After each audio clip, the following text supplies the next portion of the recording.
Hi, everyone. How are you? Been on this concept for a while, and I don't really know how to marry it best. But basically, I figure that there is a trifecta that is yet unconnected, a pyramid of types. When you put together Diane Downs, Susan Smith, and Shannan Watts. Think about it. What do they all have in common? They all wanted more. They all wanted a man that they got rejected from, and the new man didn't want the kids that they had. So, if the first confession that Christopher Watts put together was true, as it is yet to be disproven, then all three are in the trifecta. If they are not, if one is missing in that link, and you put together Diane Downs, Susan Smith, and Christopher Watts, as mainstream media would like you to believe, why is it that two of the three are eligible for parole and one took life without the possibility of parole? If all three of them in that trifecta did the same thing, why is the punishment so much different? Why did Christopher Watts take a plea of life in prison without the possibility of parole, when there are others who have been in his position, as the narrative said, that are eligible for parole? Why did it happen that way? Why is it that the first confession came and has yet to be disproven? Yes, there was the interview in Wisconsin. The interview in Wisconsin that took place, that was not filmed. We have the audio. We really don't know what else. There's so much to that Wisconsin confession that he's already in prison for life without the possibility of parole. Why would he even have said those things? There are other creators with talents that can really pick apart that Wisconsin interview, like Seeking the Truth with Dave, and I believe Armchair did some work on that as well. So I'm not going to touch the Wisconsin interview right now, as much as I'd like to explore the other possibilities of this trifecta. Like to go forth and cite information. I'm not going to be able to stream the news things because that's how the fair use thing gets kind of messed up.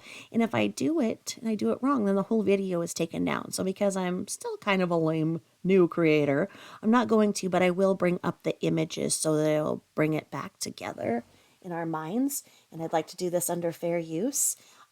Or the fair use of the Section 107 of the Copyright Act of 1976 allows for fair use for education, commentary, research, criticism, to teach and provide new information. I am not doing this for any profit. I am not monetized in any way to this point. As of March, what are we at? 20. Good Lord. March. What? Are we at the 30th? 23rd? Okay. March 23rd of 2023. So we're 03232023. And here I am talking about this trifecta, this triangle with all of those threes in there, that's something else. It really is. So, if you guys will go back into your memories, you'll remember this one, Diane Downs. How could we ever forget about Diane Downs?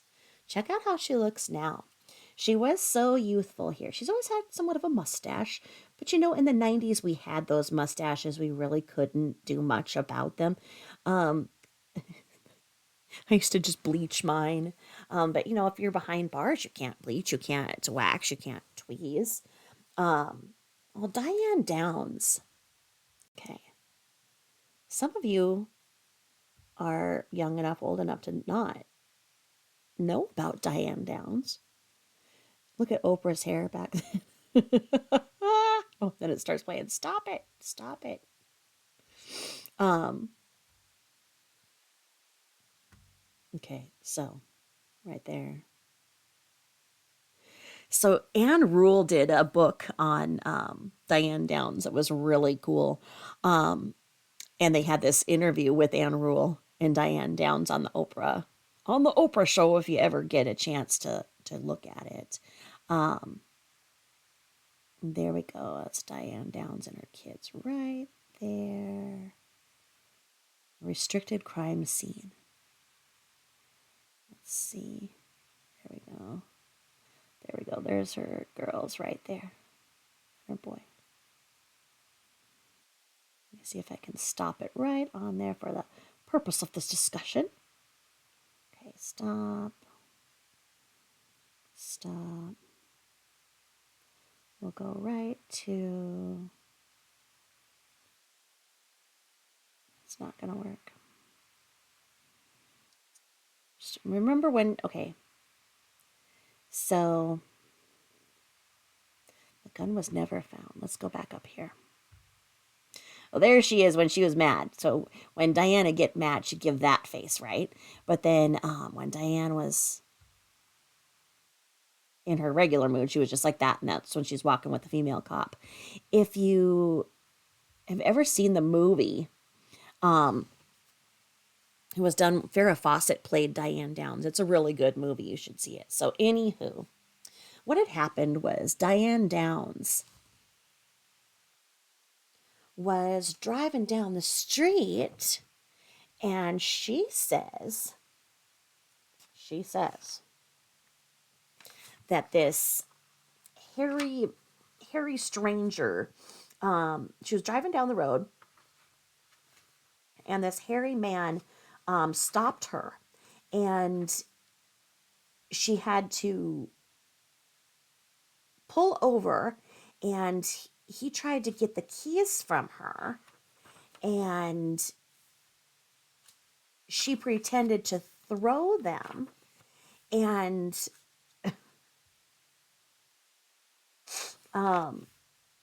then she said this hairy stranger, this scary hairy stranger, then shot her in the arm, let me see here, May 19, 1983, on Old Mohawk Road in Eugene, Oregon, when Elizabeth Diane Downs, I found my notes now finally, Elizabeth Diane Downs, at the age of 28, was driving down the road. And I remember the detail of she was listening to Hungry Like the Wolf. That was a huge thing. So she's got Hungry Like the Wolf playing. So think of that. And she's got, God, wasn't it like a little Nissan car? And she says she's driving down Old Mohawk Road. She had just dropped off something for her friend. Gosh, was her friend's name Anne too? And so she's going down the road, blaring Hungry Like the Roof. And the shaggy-haired stranger basically tries to carjack her. And Diane refused to give the man the keys. And so the man, the hairy stranger, the long-haired, scary stranger on this Old Mohawk Road, had a .22 caliber gun, and he shot Diane in the left arm, like just in the forearm, and that in the fleshy part of the forearm, and she's right-handed. So think about that. He shot her in the left arm, not in the right arm. And then he proceeded to shoot Christy, her 9-year-old, and she was shot first in the hand and the chest. And then 3-year-old Danny was shot in the waist, and he was immediately paralyzed. 7-year-old Cheryl was shot twice in the back of the head, and she was not able to survive that wound, and she passed very soon before they got to the hospital.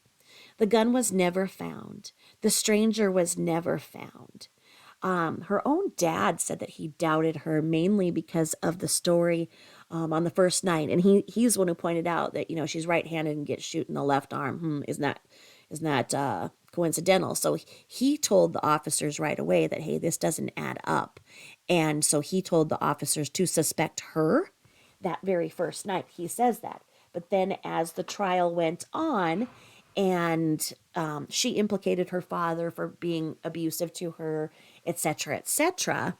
The father backed off, and then he said, well, I had the cops check out everything, and they said that, they couldn't find any evidence. So now he doesn't believe that Diane does it, but the way that he said it, you couldn't really believe what he was saying. It was just like, okay, everybody's looking at him during that trial because he was proclaimed to be the abuser. So, but because the dad said so that very night, the officers tested for gunshot residue on her hands. They would not have. She came in just flying in the car. She didn't call an ambulance and whatnot. We didn't have cell phones back there. This was in 1993. I remember this clear as day. 1993, and so this supposedly happens on this old Mohawk Road, this old logging road in Eugene, Oregon. So just imagine, it's dark, there's a lot of trees, etc., etc. Well, she got back in the car as she had pretended. So the stranger comes up to her, she pretends to throw the keys, but actually keeps them, and then he shoots her and the 3 children. She gets in the car, bandages her own arm with a tourniquet that she had coincidentally. Hungry Like the Wolf is still blaring, and she said that she raced to the emergency room. There was a witness that saw her driving and said she was driving like 5 to 7 miles an hour. Nonetheless, she gets to the emergency room, puts on the show of her life, and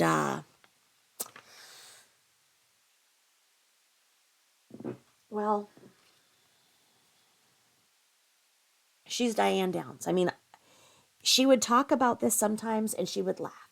She would go back and forth. She's very, very bipolar. I mean, that's pretty much the only thing you can think, because she'll be laughing. Like, you'll see, like, I can show you this thing where she's just sitting there laughing. Like, she's sitting there laughing, and then she'll sneer, laugh and sneer, and that's the way she is. She'll laugh and sneer. But this picture of what she looks like now is really interesting. And she just had her parole hearing in 2020, and I believe that she's up for parole again in 2024. I want to listen to the audio on that. I wonder if I can. Okay, and then see, that's where Farrah Fawcett played her in the movie Small Sacrifices in 1989. Why would 89? Did I say 93? I meant to say 83. What in the world? What is going on with my notes? 1989. 1983. I am so freaking old. I was thinking it was 93. This was 1983 she did this. 1983? God, I'm so old. Oh my word. But okay, so she was totally obsessed with this other man, Knickerbocker. And she had tried to leave her husband for this boyfriend, Knickerbocker, Nick Knickerbocker. And he didn't want to have any part to do with her kids. Now, when he was questioned, he didn't put it out there exactly like that, but it was very much known that Nick Knickerbocker in Arizona, um, pretty much the kids were in the way. It was stopping her from being with him. So that was basically the motive that was put out there as her defense, if you will. Now, she said that but when it happened, she first froze. So she first froze, and she was like, "Oh!" But because of her previous domestic violence, she said that she had that instinct to just freeze. So the stranger says this, she freezes, and then she's like, "No, I'm not going to freeze. I am going to fight back." Here's this. I don't know if you can see this on the screen, but it's the TV movie of how she blazed in there. And then that nurse came in, and that nurse speaks a lot about this. And I don't know how much you can see.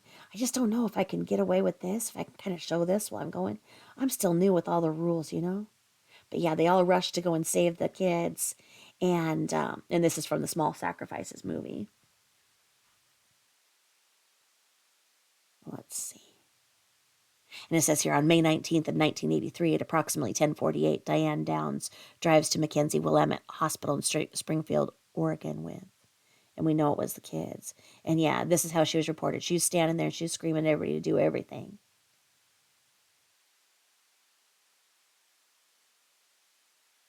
She's like, yeah, it was a hairy, scary stranger. I love Farrah Fawcett. Poor Danny was paralyzed. A diaper this leak free? MFC 1858. Let's subscribe to them. I don't want to get in trouble. Let me see if I can do a little bit more.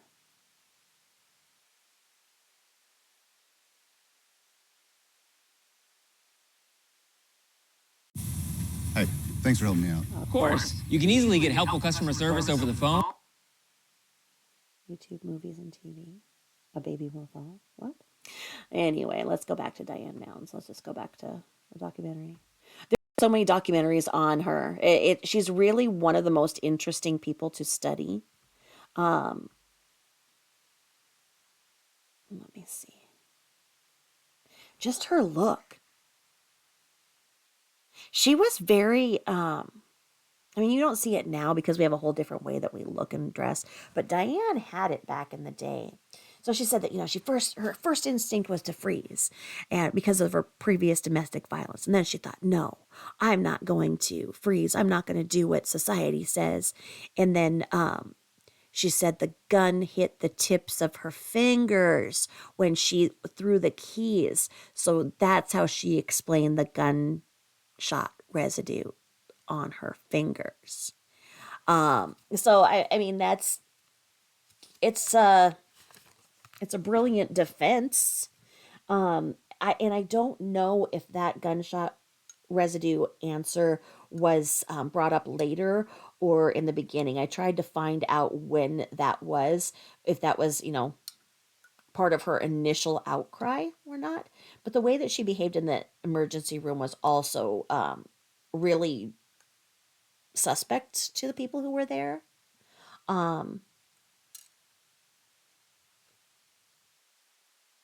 She wasn't crying.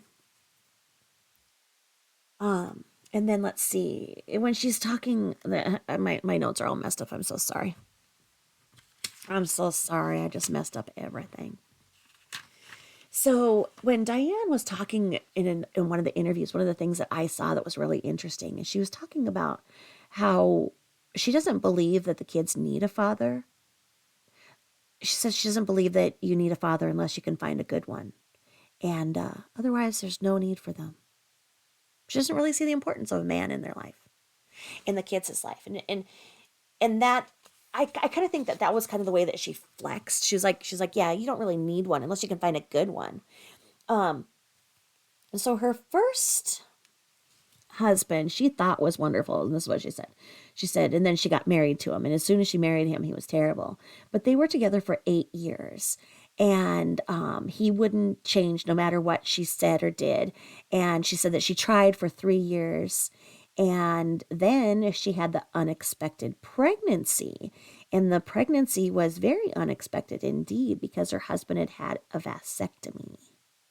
Now, this vasectomy came after she had had an unexpected pregnancy and he made her have an abortion.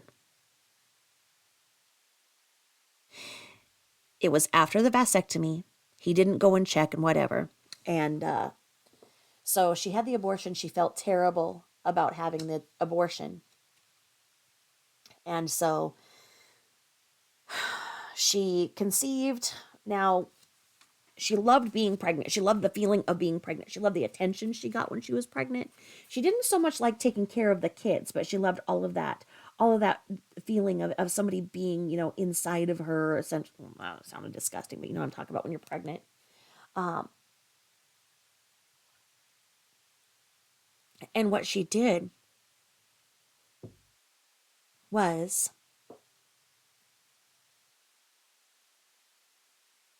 she started. This is so weird. Okay. It's so weird for me even to say it. Okay, you ready? Diane Downs, prior to all of this, had started her own Right to Life pregnancy center for surrogacy. I did not know that. I read the Diane Downs book from Anne Rule, and I watched every interview that there was. But I did not know that little detail that she had started her own Right to Life clinic to set up surrogates, and she herself was a surrogate for another couple. Oh, she did so because the abortion that she had really affected her so much. She just couldn't get over it, really. She asked her husband repeatedly to reverse the vasectomy, and he wouldn't. And she wanted a baby. She wanted a baby. She wanted a baby. She had the surrogate, like we say. So she went out, just kind of like that Heart song, all I want to do is make love to you, She went out and found a good specimen, a good stud. She said he was, good, healthy, and whatnot, and she seduced the man. And she went home and told her husband, and he had a vasectomy and everything. She's like, you know what? You wouldn't reverse your vasectomy, so I got pregnant. Yes, I did. And ultimately, he said, well, fine, if it's a girl, supposedly. If it's a girl, then you and the baby can stay here with the other girls. But if it's a boy, you're out. And it was a boy. It was her little boy that she shot and paralyzed from the waist down. So she had, in the course of her 8-year marriage, she had the 2 girls first, the abortion, the surrogacy pregnancy from the surrogate. So that's 4 pregnancies, and then she conceived Danny. So that's 5 right there. Now, in one of the times when she escaped from prison, yes, because she escaped from prison because she's that kind of way, she went out and she got pregnant again, and that baby was adopted out. It just, like I say, even though it's in my notes and everything, I'm like, is this actually true? And it was. She's talking about it in an interview, and she's talking about, how she started that chapter of a Right to Life thing and, set up many couples for surrogacy. It's just the way you think of Diane Downs. You just don't think of her as being this right to life figure. She's convicted of attempting to kill all 3 of her children. She did kill one, wounded the other 2. And she was all about right to life. It's crazy. Isn't that crazy? It's just so weird. So weird.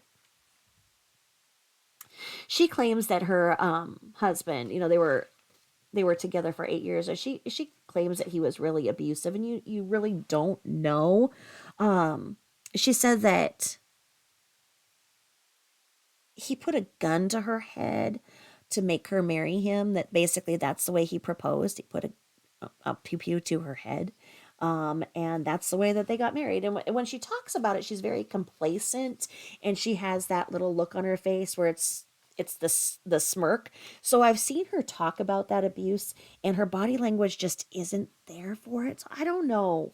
I think Steve was the ex, and he's talked, and I've seen him.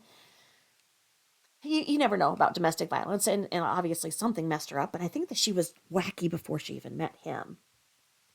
But the other thing I remember is she got this bronze unicorn the day before. The day before, she actually did this, and she put the names of her children on it. So she got this bronze unicorn and had all of the kids' names engraved in it with the date. Like, what kind of a weird thing is that? Something that you do? You just go and get a bronze, like a statue, because we used to have those statue kind of things, trophies, like a trophy, a unicorn trophy, and had it engraved with all their names, kids' names, and that date. And nobody knows why that particular date didn't go through, what she did, what she went through. But yeah, now Nick Knickerbocker was the man. She was obsessed with him. Absolutely freaking obsessed. And so you just have to think, okay, did her misplaced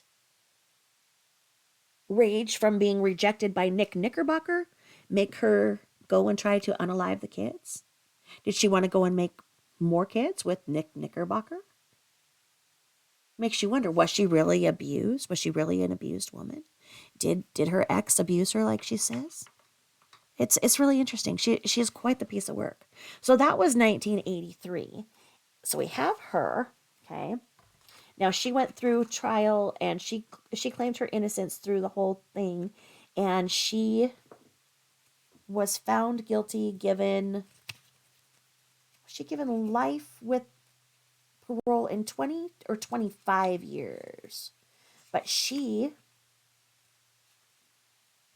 had her parole. She didn't make in 2020, as we can see. Let me see. What's her next parole? I think it's 2024. K-Val. 12 years ago, Oregon Parole Board rejected a plea from convicted child killer Diane Downs for parole. Let's see if we can get away with this.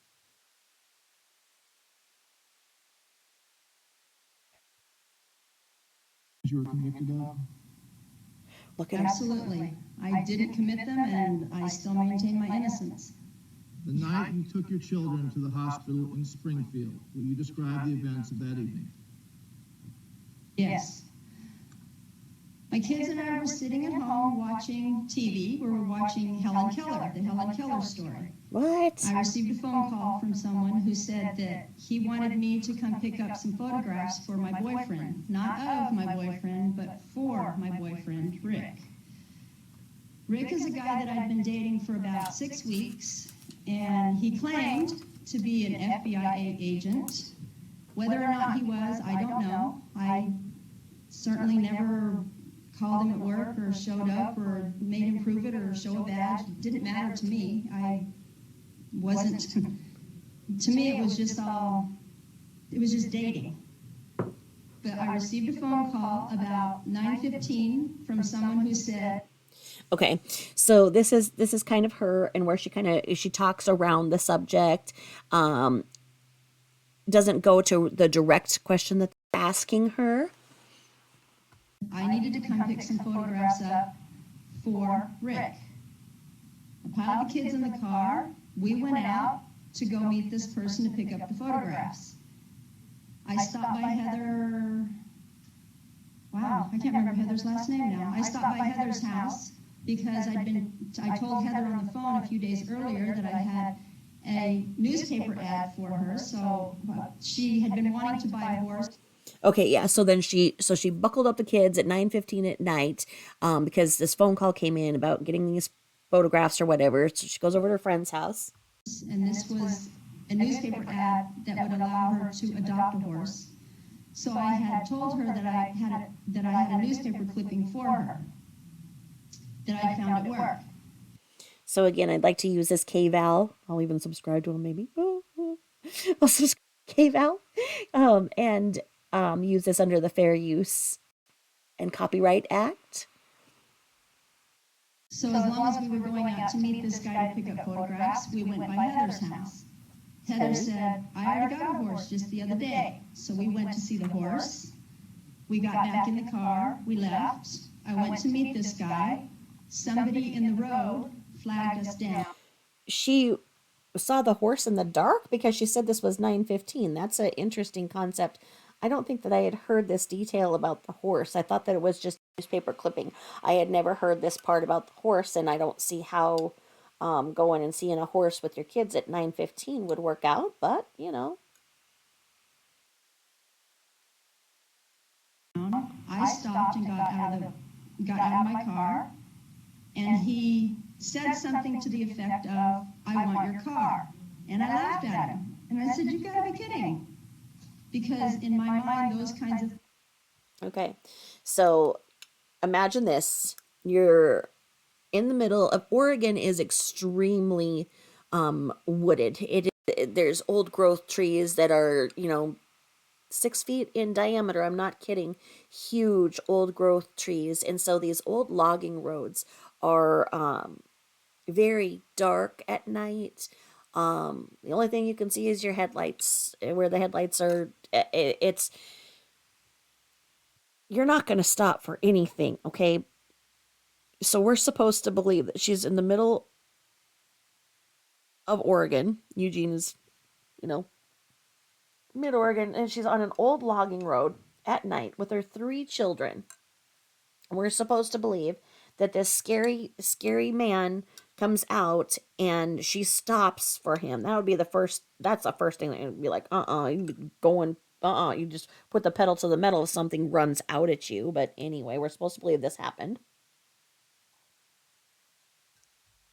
Things don't happen. In Arizona, those things don't happen. I don't know about Oregon, but in Arizona, those things don't happen. And so he jumped into the car, leaned into the car, and started firing the weapon. And it happened so quickly that by the time he stood up and faced me, it was over. I mean, it was just that fast. He said something about the car again, and I struggled with him. The gun discharged. He fell back. I jumped in the car, put the keys in the ignition, and took off. The car door shut by itself. That's it. And I went to the hospital. Okay, so scary man says that he wants her keys, leans in the car, shoots the 3 kids. Why? What would be the scary man on a highway in the middle of Oregon? What would be his motive? Why would he do that? Christy and Danny were in the back seat. When we got to the hospital, they were still crying. The nurses reported that they were still crying. The state says that I was the one that shot them and that I wanted them dead. If that was the case, I would not have taken them to the hospital still crying. There are so many other ways to... And she's quite convincing, and she was quite convincing in the day. They had all kinds of things that they did. They monitored her talking to Danny, and they had Danny testify and the other girl that survived. And she was intimidating them. And then she would say that, oh yeah, because they in the dark, they saw their mom. It wasn't her that shot them, but she doesn't blame the kids. They saw, a mess. Okay. So Christy was 9, Danny was 3, Cheryl was 7. Cheryl didn't make it. Now, Christy and Danny, I think, went on to be adopted by the police officer that, was it the police officer or the prosecutor? one of the two, I should look that up, adopted the children, and it's just, I don't know. She's one of the biggest monsters, and if you don't hear much about her anymore, but she was quite the topic of discussion through the 80s and 90s. So then we got the Diane Downs in this one edge of the thing, and like I say, her thing was she loved being pregnant. She didn't so much love taking care of the kids. That's no secret there. Anybody who talks about her, she liked her lifestyle. She liked the party lifestyle. She liked herself. People say that she's a narcissist. I don't know about all of that, but let's see here. See where they say it. The wicked mother who killed her own child. World's most evil killers. Blood ties. Diane Downs in 2015. Work history, disciplinary record, blah, blah, blah, blah. I don't know. Well, it's interesting. Look at how she looked there to there. She has so much sun damage for. See, let's see. Let's see. What does this say here? Parole board recording of the hearing conducted on September 23rd, 2020 via Skype between the Central California Women's Facility in Chowilla. Oh, stop it. Come back here. Chowilla, California, the Administrative Office of the Board of Parole in Salem, Oregon, in the matter of Elizabeth Diane Downs. He was speaking. So we've got this Diane Downs. Got her in your mind. Well, then, after Diane Downs came the creature Susan Smith. Okay. Oh, I will never forget the way that I felt when I saw Susan Smith crying on TV. She came through with this story that she was on the road, like Diane Downs, and she said that a black man stopped her and took her car that had her two little boys in it. And she was crying and crying on the news conferences, and she had her ex-husband standing with her. And just everybody in the country felt for her. It was all over the Today Show, Good Morning America.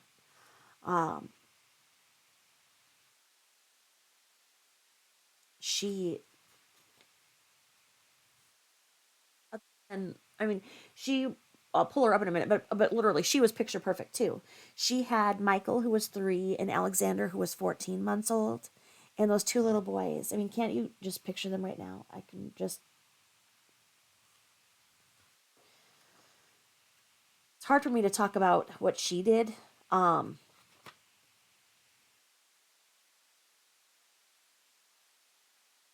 Mainly because I remember it like it was yesterday. Let me see here. Susan Smith. Let's go here.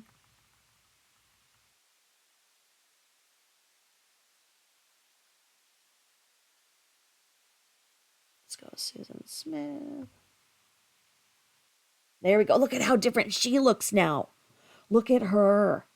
So she was in South Carolina. And it says her 2 young kids in the early 90s. Let's see. What years did she? Don't dare want to do Inside Edition. Let's see if this one. Susan Smith has been arrested and will be. Okay, so what is going on in this news conference right here? The whole country was on the lookout for this black man that she said had taken her 2 boys. She was alone on a road driving, and this black man ran out and stole her car with her 2 children in it. And if we were in a different time, people might have been wrongfully convicted very fast for the things that she said because of how she said it. So it was really bad because she said it was a black man, and so everybody started, looking suspiciously at every black man in the area, and it was just terrible. This FBI agent talked to her, and started telling her that, hey, these things don't add up. There was a guy that used to go on that road, and he said that, the light doesn't change unless this happens or whatever. So it can't happen the way that you say it did, Susan.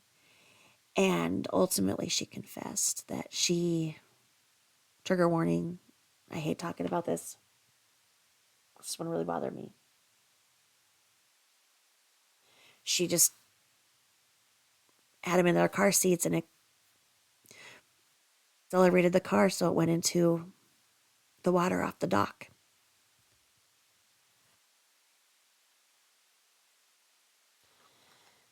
And she said that she rejected it. She regretted it as soon as she did it. But Michael, who was 3 years old, Alexander, 14 months old, the most beautiful little boys,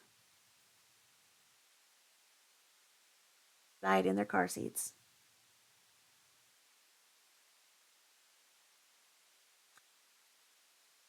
Oh, I hate her for what she did. When they did this press conference, can you guys remember where you were? This came on, and this man did this. There was this audible sigh throughout the crowd. Charged with 2 counts of murder in connection with the deaths of her children, Michael 3 and Alexander 14 months. Look at them. Tomorrow marks a somber anniversary in South Carolina. It's been 25 years since Susan Smith killed. Look at her. She was just a perfect mom, sitting there, with their presents and those sweet little boys. Those sweet, sweet little boys. All of these kids get caught up in the ridiculous crap their parents are doing. And we need to have a better system. We need to have a better system where if you cannot take care of your children, there's got to be a way to, in a sense, surrender them without. We can do that for newborns. There's got to be a way. There's got to be a way where if you're Diane Downs, if you're Susan Smith,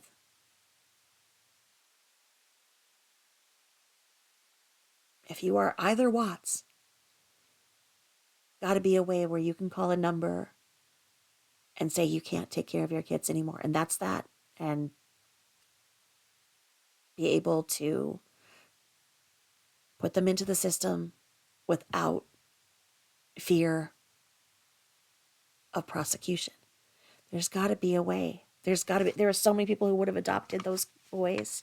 There's so many people who would have adopted Bella and Cece.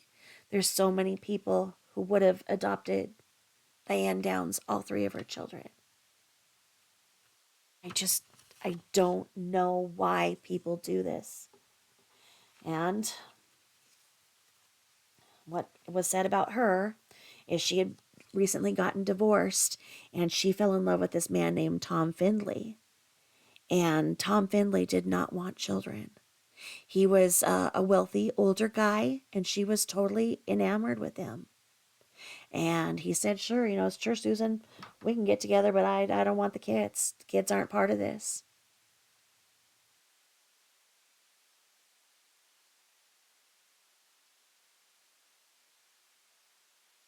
She's eligible for parole, I think I saw in 2023.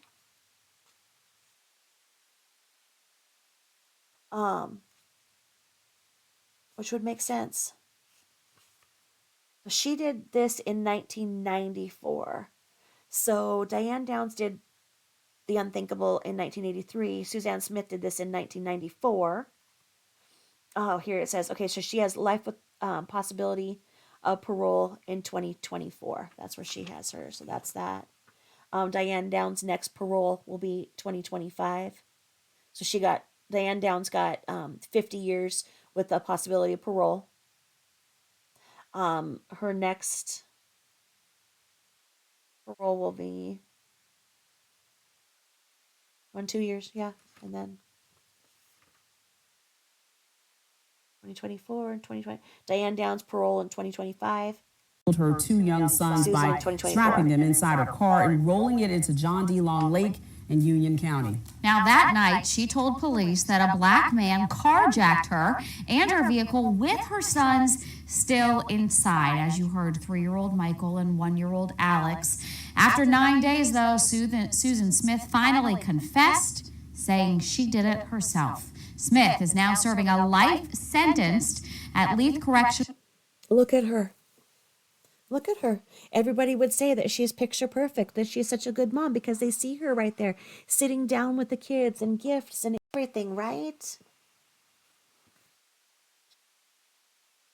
It's just not all that it seems when it's picture perfect, is it?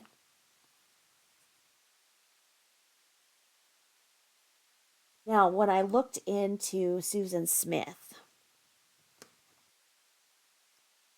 said that there was this show, and it was called Cellmate Secrets, and it had, let me see this,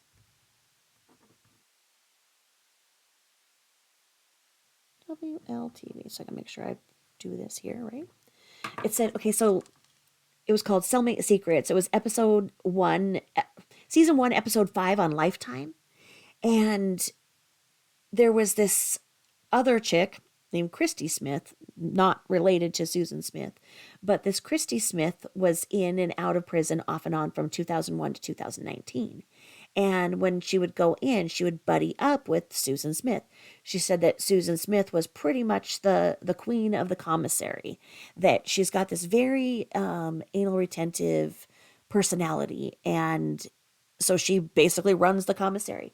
And what she would do was she would see this Christy come in, and she would get little things from the commissary for Christy that Christy wasn't able to pay for, but she'd give her these care packages, and soon she and Christy became lovers. So Susan and Christy became lovers.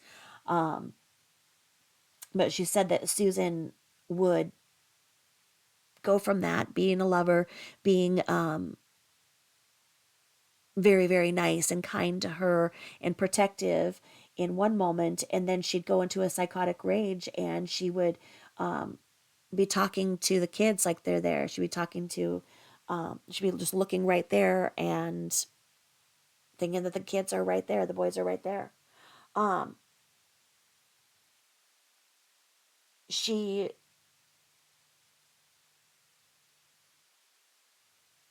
said that she's also like, she tried to describe it. She said that basically Susan's a master manipulator, that she tried to become a mom to Christy's boys. So when Christy's boys would come and visit, Susan would try to become their mom and say, oh, it's Auntie Susan. And the boys would like her. And she would be like, get away from her. She's a freaking child killer. So, I mean, that's interesting. And her ex-husband is David Smith. I think he went on to have a daughter and a son with a new wife. But this, like I say, I mean, you could hear that gasp when the news conference came on, because no one could believe it. And for 9 days, like, the whole country was just looking all over for these kids from this carjacking, she said. And of course, here it is at nighttime. I'm trying to do this. I've got one kid calling for me, and I've got the freaking laundry going off. Again, don't want the hubs to get it. So this is your time to go and get something to drink, grab something. If you're sleeping, I hope you're sleeping well. This will be like a 2-minute break while I go and put everything back down so I can talk some more. I'll be right back. There's dead air. Come here, boo-boo. Come, do laundry with Mama. Come on. Quick, quick.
I'm sorry about that. I tell ya.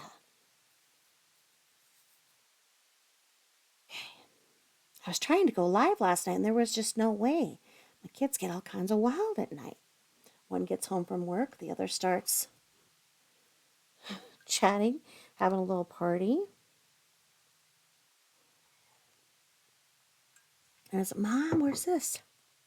Mom, where's that? And then, of course, the laundry. The laundry. I don't like the alarm on the laundry. I always turn it off, but the kids turn it on. And then the kids are really into the low economic setting on the dryer. So it's like the eco dry doesn't get things as dry. And anyway, I'm back. So, okay. So we look at this and we have 9 days. Do you guys remember that?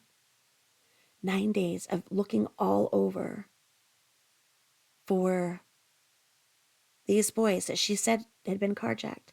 Now, as you guys can see everything on my computer. You guys can see everything I've watched, everything I do. So yeah, the Cellmate Secrets is the one I was talking about, where this other chick was talking about what she was like in prison. Now, the Darlie Routier story, I'm not really into. I know that somebody else is.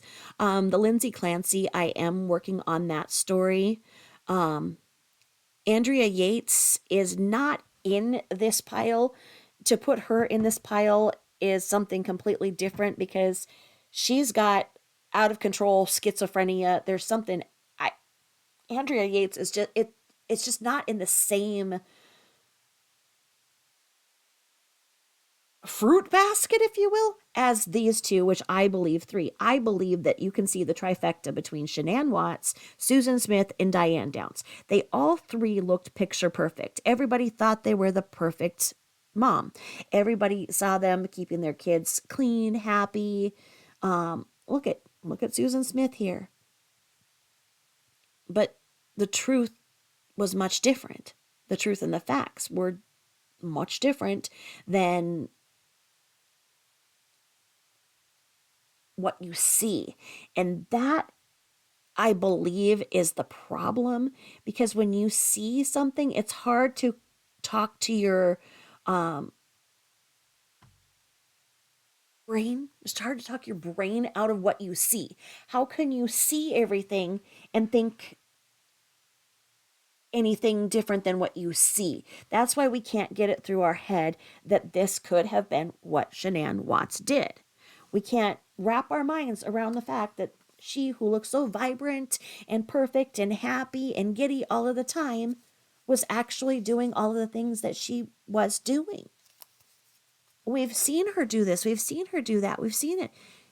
She had herself on social media so much that she is arguably a public figure.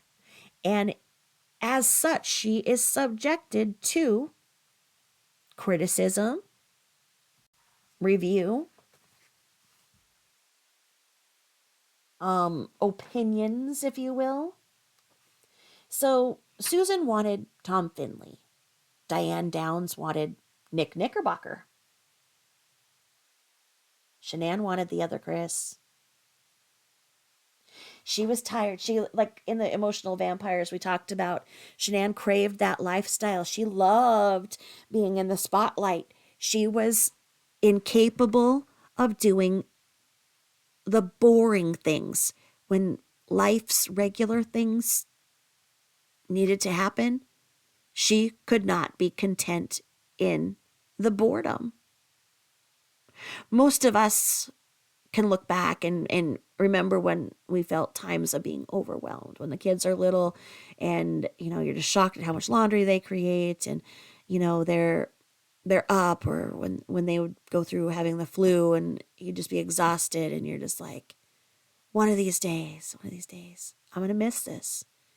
And it goes by so fast, and you do miss it when they are all grown up and you're like, those days, they went by so fast. I wish I would have taken a picture of this. I wish I would have taken a picture of that. I wish I would have done this one more time. It goes by so freaking fast. It really does. She couldn't do those things. Those things were somehow beneath her, if you will. And as you saw, I mean, her fingernails are a great example. She never stopped having those long claws, if you will, even when her babies were newborns. I would be so afraid that I would scratch my child. I would not have fingernails like that. And most new moms do let their manicures go, especially for the fact of they don't want the chemicals introduced, the secondhand chemicals going in, and they'll stop coloring their hair, etc., etc. Not her. Her vanity was more important, and that's also something to look at. But I think that Christopher Watts does not understand that there is a huge difference between feeling guilty and being guilty. Okay? When he says that he will take responsibility for what happened, that is not the same as saying, I am guilty. And there is something in there that no one can argue. He feels responsible. He feels guilty. But why? Why does he feel guilty? And even if he did the unthinkable to all three, how is what he did different than what Diane Downs did and what Susan Smith did? Now, if we take him off the table for the purposes of this discussion, and we put Shannan Watts, Diane Downs, and Susan Smith in this perfect trifecta, do you see the three of them with the same behaviors? I do. I see that they all have that vanity, that they're that charismatic type that felt rejected, bored with everyday parenting, and they were on the prowl. And they each had a man who said, no, thank you. No, thank you. I like you, but not the package. Okay. Now, people will say, well, what? No, Shannan loved Christopher. Shannan loved Christopher. Well, which one?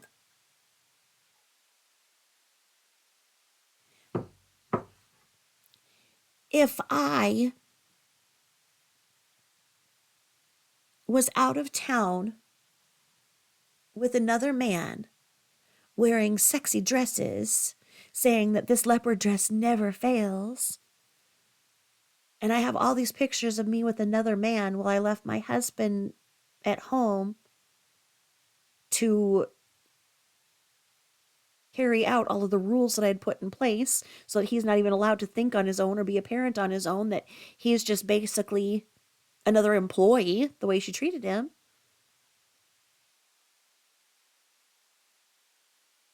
Why would anybody have thought that that was good behavior? I can't imagine my husband thinking that it would be okay if I was out with another man, taking pictures with another man, having a dress cut down to my navel, hanging on the arms of another man, and then I come home pregnant, and he knows that we hadn't, and he's looking at me like, what the F, when I say, oops, we did it again. We all saw it. We all saw it. So why are people acting like it didn't happen? It happened. Okay? It happened. It doesn't go along with the narrative. We know that, and we can follow the money. Now, I had somebody say to me, and I don't know if this question was just a question or if it was somebody who, is not happy with me. But they said, let me see here if I can get it. Maybe.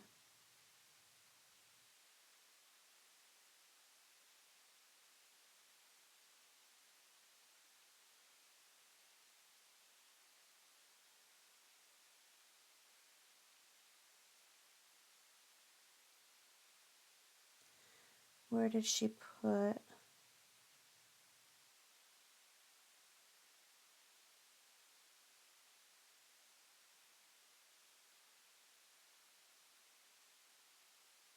Let's see.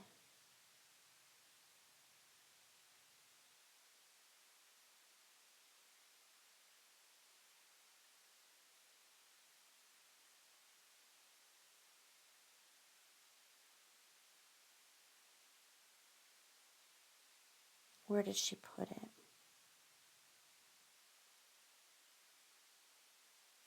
Basically, this person said, why do you...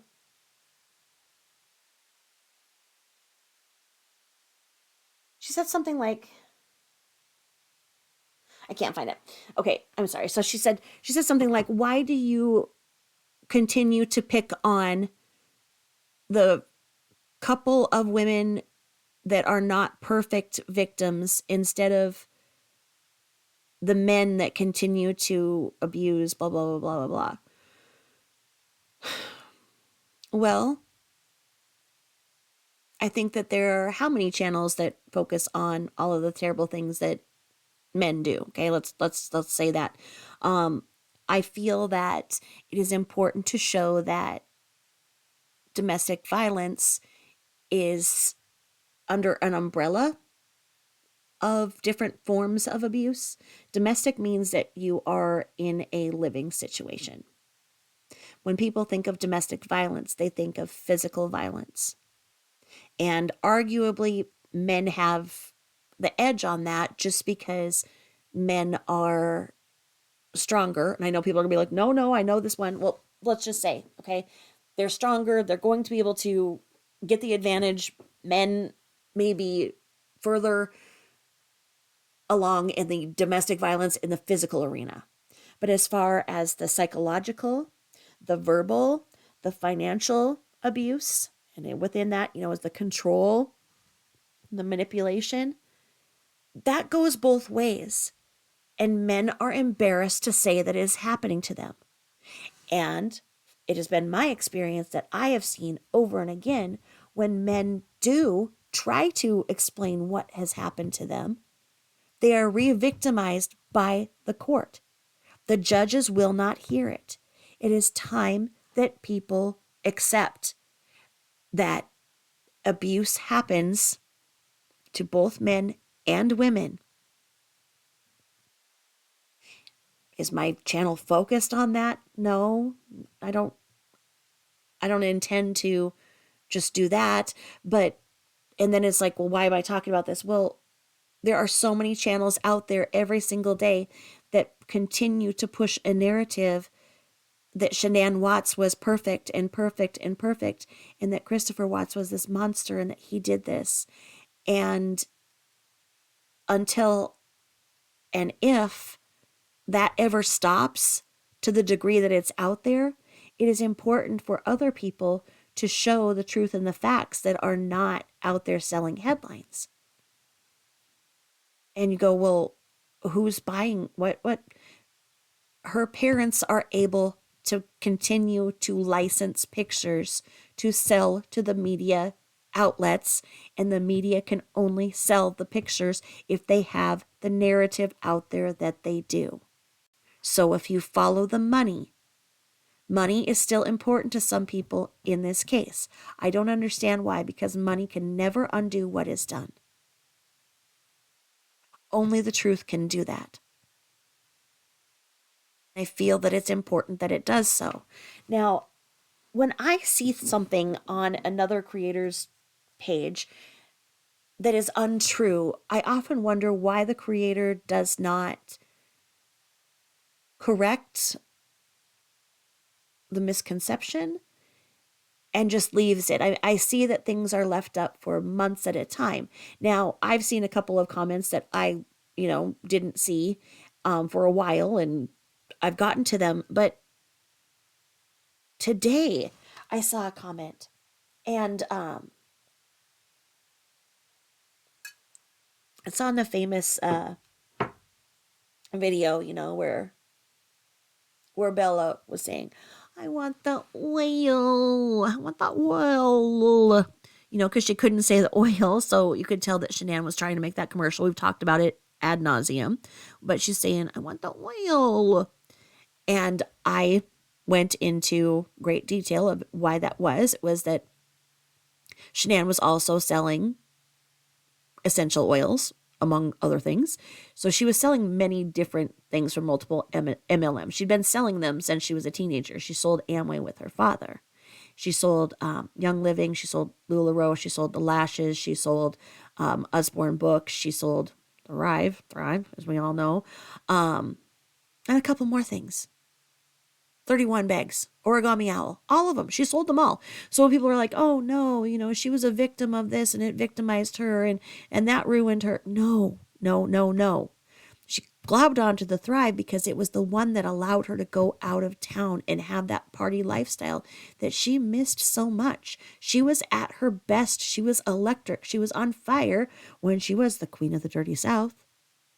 When she was the real bored housewife on Saratoga Trail, not so much. She was happy being the queen. So she was having it be known that when Bella had a tummy ache, she would rub some lavender oil on her belly. So she was having Bella ask for oil, okay? She was also grabbing at her behind because, you know, the rectal temperature thing, blah, blah, blah. I'm not going to go there right now. But because Bella was saying that and the oil, that was explained. I explained it.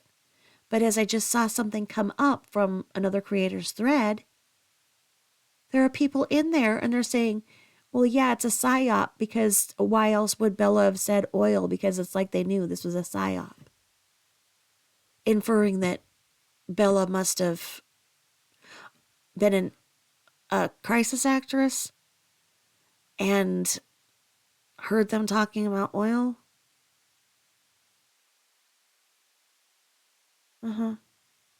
And then somebody else said, oh, castor oil. She probably needed castor oil because she's constipated. No. The truth is, she was doing that for the oil, the essential oil. I just get frustrated when I see how these threads just break down and they have all of this misinformation and then people go into that misinformation and they fight in the comments and it's not managed by the creator. And I try not to, you know, hop over into somebody else's thread too much because it's not my place, but I just wonder why that goes on so much. I saw another one and it said here that, let me see if I can find this one. You guys are going to be interested in this one. Let me see here.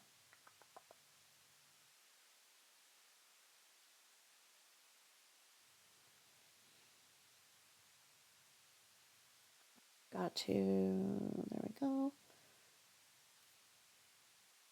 Let's see if I can find it here.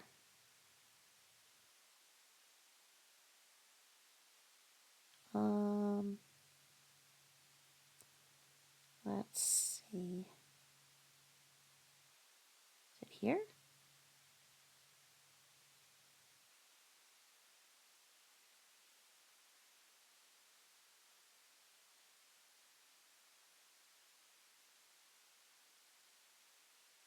I'm just not finding my things.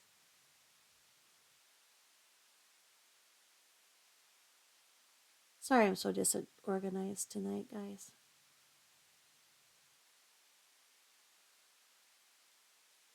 Let me see.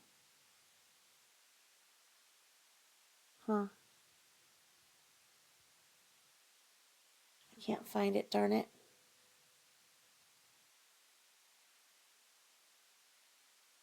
I do see this, so let me see here.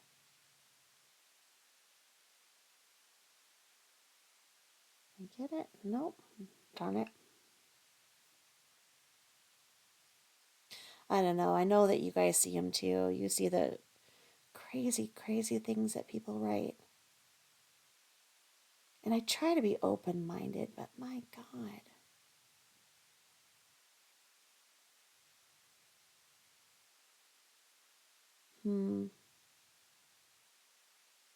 Basically, it said that this person said that Chris said, let's see.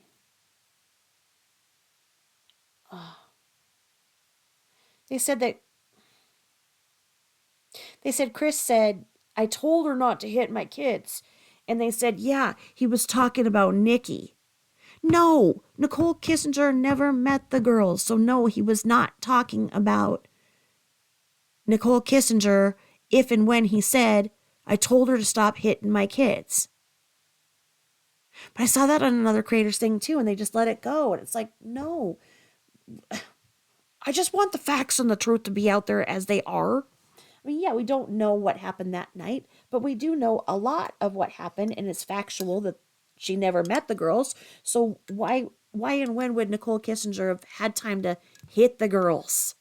And they think that Christopher Watts is going to be out there going, I told her not to hit the girls. No, I told her not to hit my kids. Like, what the? Anyway, I don't know. If we just take the triad and we say, with what we know about Shannan, if we go back over to blah, blah, blah, blah, blah. If we go to the Darvo concept of how narcissists take arguments and they make victims, they are manipulative, they change the history, they gaslight. In the Darvo concept, narcissists deny, attack, reverse, and make the victim into the offender. And we saw how Shannan did that in her everyday interactions with Christopher. He never felt like he could just go and have a normal day with Shannan. It's that anytime he tried to say anything, it would be turned around. She'd make fun of him. She'd demean him. She'd belittle him. And to the, like, when you think about him being on the floor, sitting there with the girls, I don't even think he was allowed to sit on the carpet. He had to sit on the tile with them by the door, and she's sitting on the couch talking about how she's going to become a better person and she's going to do this. And you see Chris just down there, and you'd see him doing that. It seems like he just didn't even get to be a man next to her. She was in charge, and it was like she was the one they all had to be scared of. Like Chris had to be scared of her. The girls were scared of her. She had these strict rules that you didn't mess with, and if anybody tried to mess with them, look at the damage that she's done to the Watts reputation to this day. People out there think that Cindy Watts is a bad woman. I mean, put that in perspective. Cindy Watts. Why is that? Because she questioned Shannan. So when the narcissists do this, and they detract, and they go back and forth, and they reverse situations, and they change the history. They get a narcissistic rage when they're rejected, right? So, those of you who don't know, it is implied that Shannan was leaving Christopher for the other man who lived back home. So when she went on that 6 weeks, she never intended on coming home. It is implied that she was carrying that man's baby. It is implied then that she knew that the house in Colorado was going to be foreclosed upon. Chris didn't. She was having her best friend, the one who came that day, she was having her best friend get the mail so that Christopher would not know that she had not been, in fact, making the house payment. She was having Nicole get the mail so Chris wouldn't know that just one day there'd be a knock on the door and the house would be foreclosed upon. She wasn't going to be there for that. She wasn't going to be there for the aftermath. She left. She knew that was coming. She did not tell him that. Oh, I can hear you in the back. No, she told him. She told him. So he got the $10,000 out to catch it up. Yeah. Well, where did that $10,000 go? Well, I'll tell you. I will tell you where that $10,000 went. All right. Are y'all ready? Because I heard you in the back. Let's see here.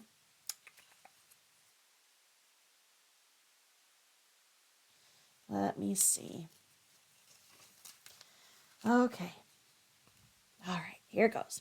Where did that $10,000 go? She told Chris that there was some kind of a bank mishap or whatever, and she needed this $10,000 desperately once she was pregnant.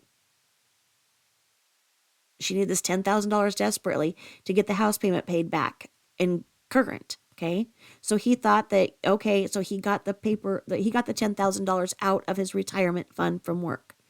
He thought that she was then going to bring the house payment current. She did not. In fact, she did this and he did not know. He does not know. What she did, she had her father come out to Colorado so that her and Chris could go to one of these MLM things. Maybe she qualified for this one, maybe not. Okay, so she paid for Frank Rusick to come out to Colorado from North Carolina. So airfare from North Carolina to Colorado. Now, when Daddy was there, okay, this is when her plan was in. She didn't know when that sheriff was going to come and foreclose on that house, but she was not about to be alone with Chris when that was going to happen. She flew Daddy out there as soon as she could when she knew that everything was going down and she was ready to leave him, okay? Things had reached a crisis point. She was openly talking about divorce. She was openly asking about divorce at the Mount Fiji restaurant with her friend there. This was a common conversation.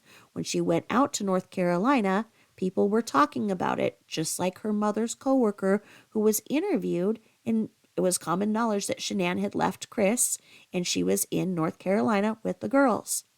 She went there in an effort to be with the other man, Christopher Miller, allegedly. He rejected her. When she went to North Carolina, she did it with her daddy flying her. So the $10,000 went here. Airfare from North Carolina to Colorado for her dad. Airfare for Shannan, her dad, Bella, and Cece. So 4 tickets back from Colorado to North Carolina. Now, before she left and she had her dad there, she went away for the weekend with Chris. That also cost wherever they went to that MLM getaway, which I cannot remember right now off the top of my head. But that was paid for from monies that she had not earned. In the position that she was, she could have earned maybe 2 to 4 of these MLM getaways. The airfare wasn't covered. The rental car wasn't covered. Maybe some of the hotels were, and she shared hotel rooms with the others, the meals, all of that. Maybe they let the orientation be covered, but anybody who sold for an MLM knows dang well that there is no way that she qualified for all of the places that she was going as fast as she was going to them. There is no way, and you know it, there is no way that anybody can prove that she qualified for all of those and had her airfare, the cost of the event, her food, rental car, and hotel all paid for. And that's not even saying the daycare that she was paying for, that the girls were in, so that she could be out of town how much. The daycare was something they could not afford. Their bankruptcy prior to that did not even have that in the budget, and they didn't have any money left over as it was from that bankruptcy. And that daycare was one of the most expensive you could find. So, $10K, one airfare, North Carolina to Colorado. Then her and Chris away for the weekend, wherever that was that they paid for that airfare. Then airfare for 4 from Colorado to North Carolina. While she was in North Carolina, she went to 2 MLM getaways, it was said. I believe one was in Florida and one was in Virginia is what I have heard. But then you've got those 2. Now, where were those? Which ones were those? Was she with the other Chris on those? Was that when they went and talked things out? How did it go? Okay, so You've got how many airfares in there? Then the cost of being away from home for 6 weeks. When Chris then went to the airport, he wanted to pay for parking there. She wanted him to get a ride there this was before Ubers even happened. She wanted him to like get a ride to the airport because she was mad that he paid for parking. She was like, great, now we're not going to have any money for the beach this weekend. So then when she was in North Carolina, not only did she go on 2 vacations while she was there and had her parents watch the girls, she had her dad go with her and Chris to the beach. Why? She was never alone with Chris. Why? Why did she make sure she was never alone with him? Why? Makes you wonder. It's not the way that a marriage works. Her parents lived with her for 16 months at one point. But the beach weekend, we don't even know how much that cost because then it was, she flew Chris from Colorado to North Carolina. And then it was, her and Chris, the dad, and the girls at the beach weekend. Then the money to fly back home with Chris. So then that's another airfare for 4 from North Carolina back to Colorado. And then she paid cash for the ultrasound that was not from a doctor. And whatever happened at that ultrasound, the next time they were alone, the unthinkable happened. She had somebody with her at all times. The first time she didn't have somebody with her, the unthinkable happened. Why is that? Once she paid for that 4D ultrasound, she then went back out of town to Arizona, another airfare and back. Seriously, there is no way that she qualified for all of those trips. I don't even believe that she qualified for that Lexus. Why was the Lexus in Christopher's name? You don't go and get a car that, you've qualified for a car if you are selling this for an MLM and then it goes in your husband's name. It would be in your name.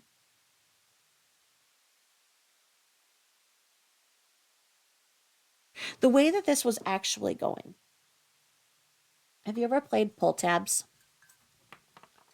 Pull tabs are the little, they call them crackers, where you put money in. It's usually like for a youth hockey or youth baseball or whatever, at some of the restaurants and bars. Pull tabs, okay? So let's say that you put $100 into pull tabs, okay? Those are pretty easy, good, a good example. Let's do that. Well, let's say you put in 100.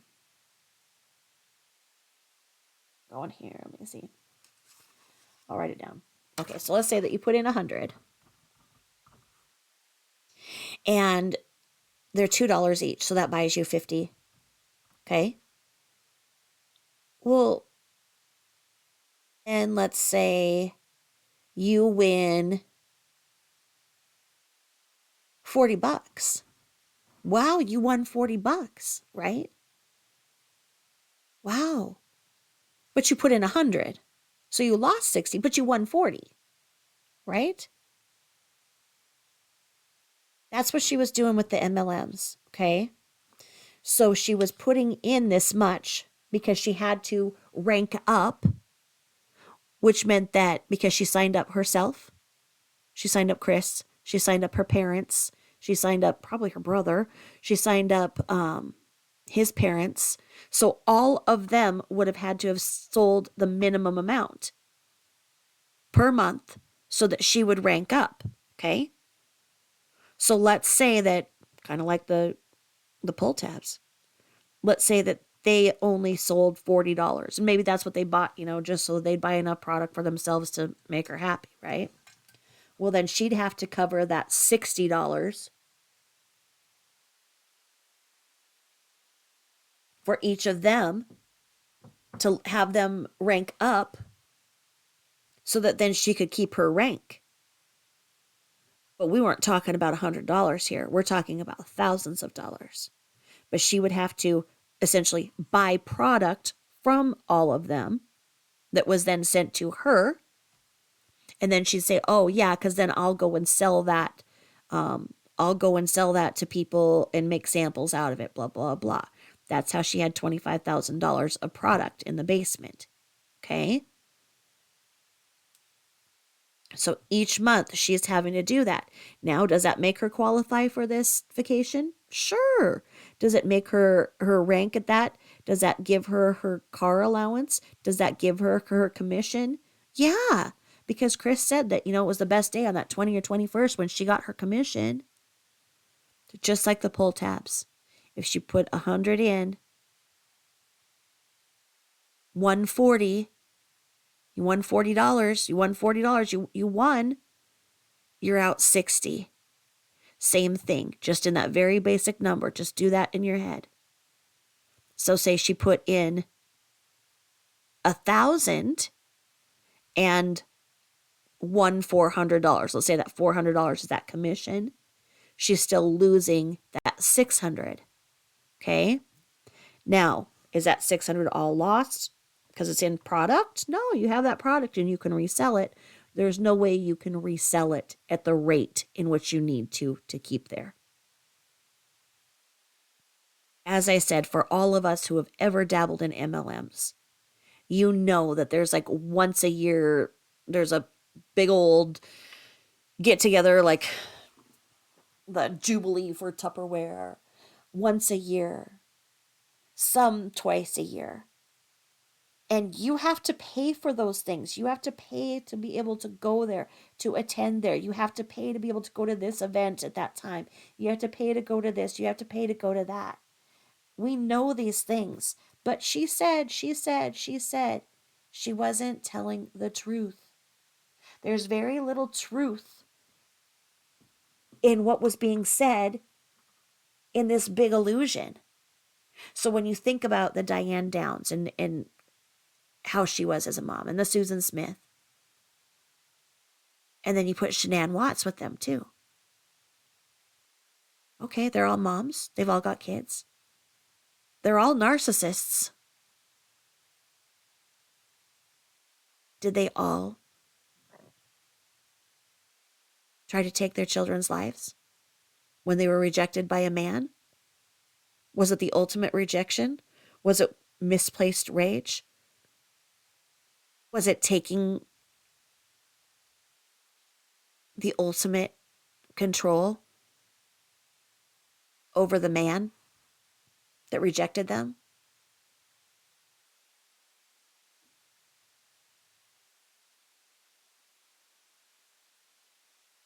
I think so. What was Chris's motive? Chris had no motive.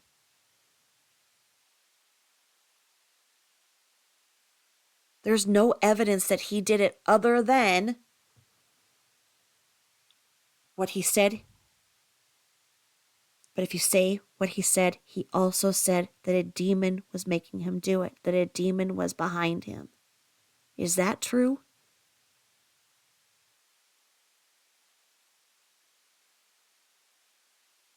Again, feeling guilty is not the same as being guilty.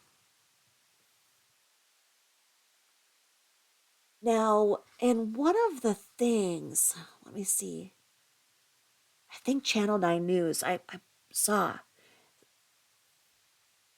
Christopher Watts's mom said that a social worker said that marriage should have ended a long time ago. And I was wondering what news station had a social worker saying that. I was wondering, because I've still never been able to prove that there was any CPS in there. I think that the girls represented her not being able to have the freedom. The girls represented her being held back. That she was done with Chris. She was done with Chris Watts. She was bored with him. She couldn't handle boredom. She was walking away. How was she going to face her friends when that house got foreclosed upon? How was she going to be able to go on Facebook and say, hey, every single thing that I told you was a lie? That every single time I went live on here and told you that I get this lifestyle and my life is so wonderful and I have this independence, it was all a lie and we just lost our house? How could Shannan Watts have done that? How could she have stood in the face of her entire world blowing up? How could she tell each and every one of these friends that what she was saying and complaining about wasn't true? That the real reason for her anger was because she just got rejected by the man that had the only plan that she had because she was going to lose the house with Chris? If she went to North Carolina, hooked up with Chris, everybody saw him at the MLM things, they were all palling around.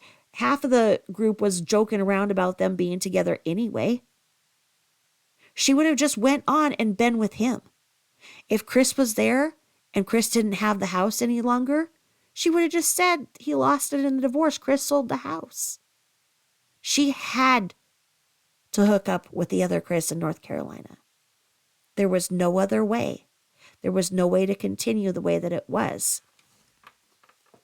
Now, once he rejected her, she did every single thing that she could to try to save face.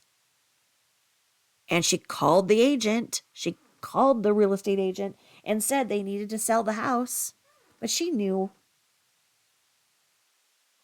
that Chris was going to find out that there was no equity in the house.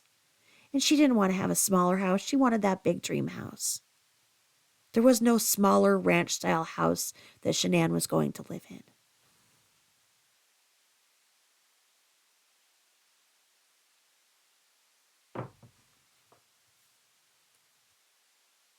She started resenting the girls.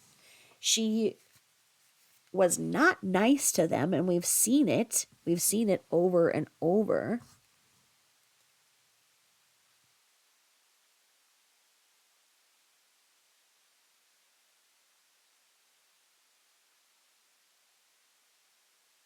It is said that the other Chris visits Shannan and the girls' graves and Nico's grave every day, every afternoon.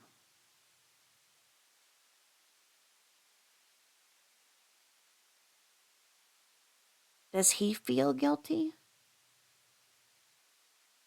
Is his guilt different? Does he feel guilty in the way that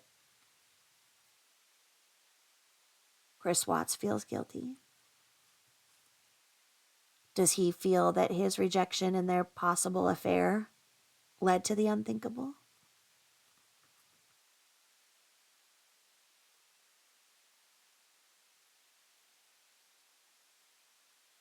I feel like the rejection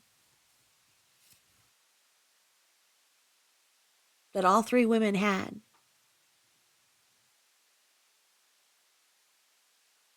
led to a rage and that shame and that initial primal feeling in them became misplaced and turned on their own children. Their rage towards the person who rejected them. They were rejected because they had children. So in their very primal mind, they thought they'd take out the obstacle that was making them get rejected because they had never felt rejection. They're narcissists. The shame,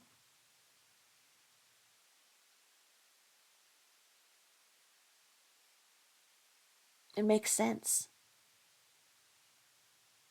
With Shannan, she was humiliated by Cindy.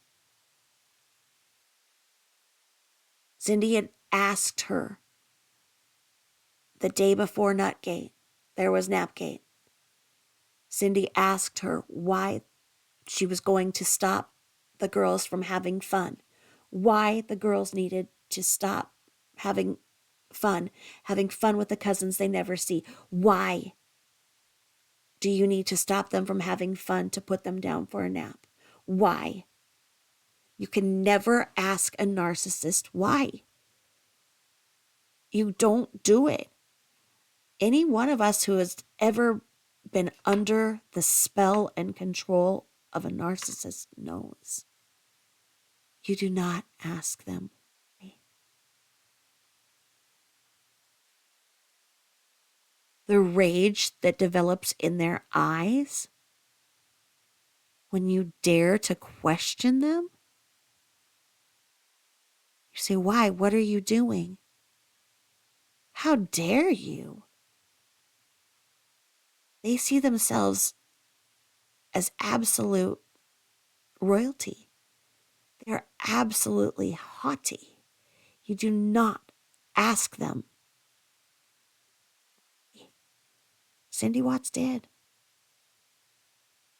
She pays for it to this day.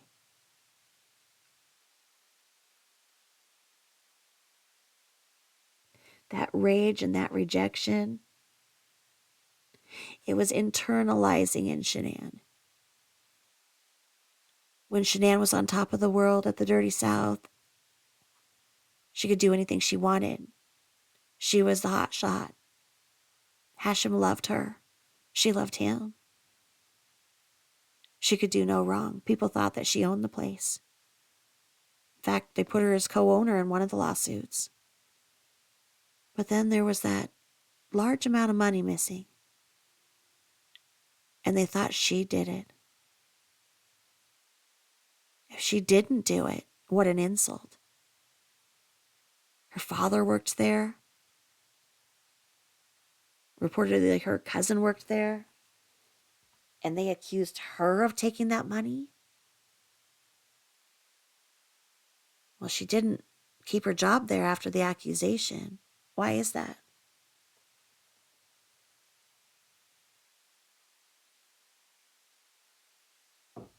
Once that happened, she got sick. It was all in her stomach. She had to have the colonoscopy. She told people she might have stomach cancer. She had to have the colonoscopy. Was it like it was?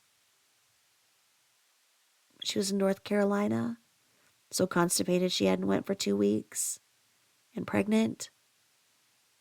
The migraines. She internalized that rage, and it came out in physical symptoms every time. Every time Shannan got put in a corner, caught, questioned about her actions, she feigned illness. Now, did she feel those symptoms? Yes, you can feel those symptoms as somatoform illness. Yes, you can make those symptoms you can make yourself sick. But if she really had those symptoms as bad as they were, then why did she not get help? Why did she not go to the doctor? Why did she not go to the emergency room? Being a pregnant woman and being that sick and spotting, she should have, instead of sitting there texting her friends about how bad Christopher Watts was and raging on him. From all of the texts that I read from the discovery.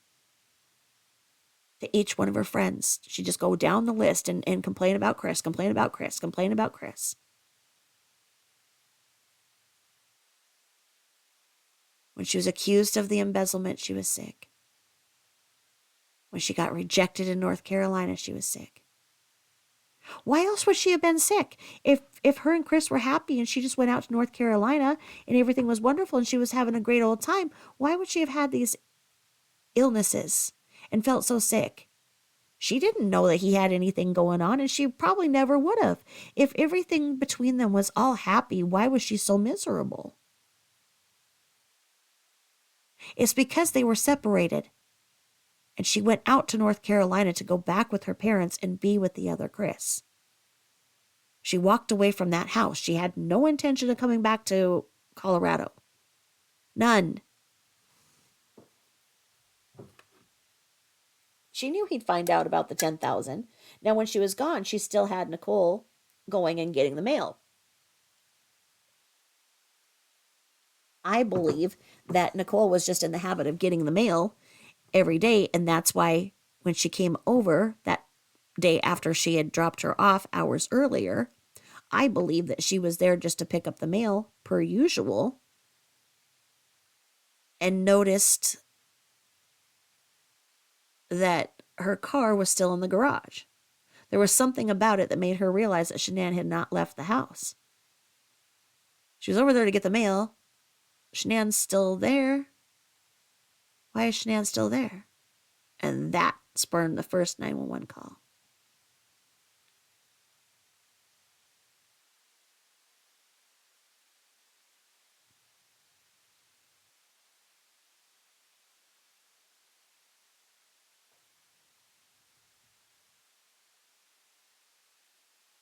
Is being accused of being the person who embezzled and losing your job and having everybody at your job then be mad at you and not talk to you and suspect you of theft the same as rejection? Are you rejected if that happens? If you're accused of that theft, is that rejection? Is that why she got so sick? If so, then that adds up to why she was so sick in North Carolina again. Because something happened. It was rejection. Again, if she's so happy and she's just going out to North Carolina to spend 6 weeks with her parents and then come back home, why wasn't everything just wonderful? Why were her and Chris barely talking that 6 whole weeks if they weren't separated? If she didn't go out there because there was a big problem in their marriage? Look at the facts. Look at the truth. If everything was perfect, why wouldn't it be that she's messaging him every day and he's messaging her every day? And he's having an affair, so what? That's on the side. Every day it's still, oh, hi, honey, how is everything? Oh, yes, yes. Send me pictures back and forth. Oh, yes, how are you? Oh, I love you so much. I love you so much. There was none of that. They were going days without talking. Why is that? Because she left with no intention of coming back. She did not know about the affair.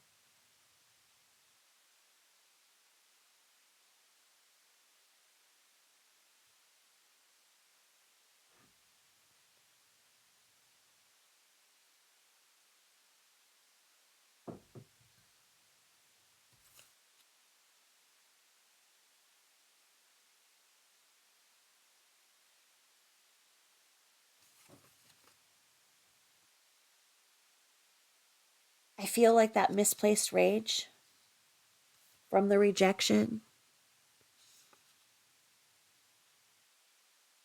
caused Napgate. And it caused Nutgate. She was furious, and anybody and anything in her path was going to know about it. And when she came home that night, all hell broke loose. The first time she was going to be alone with Chris, when she came home that night, he wasn't asleep. They didn't go to sleep together. They didn't do the dirty. She walked in and she drank. The proof is there. Her alcohol limit was triple that of the legal amount to drive.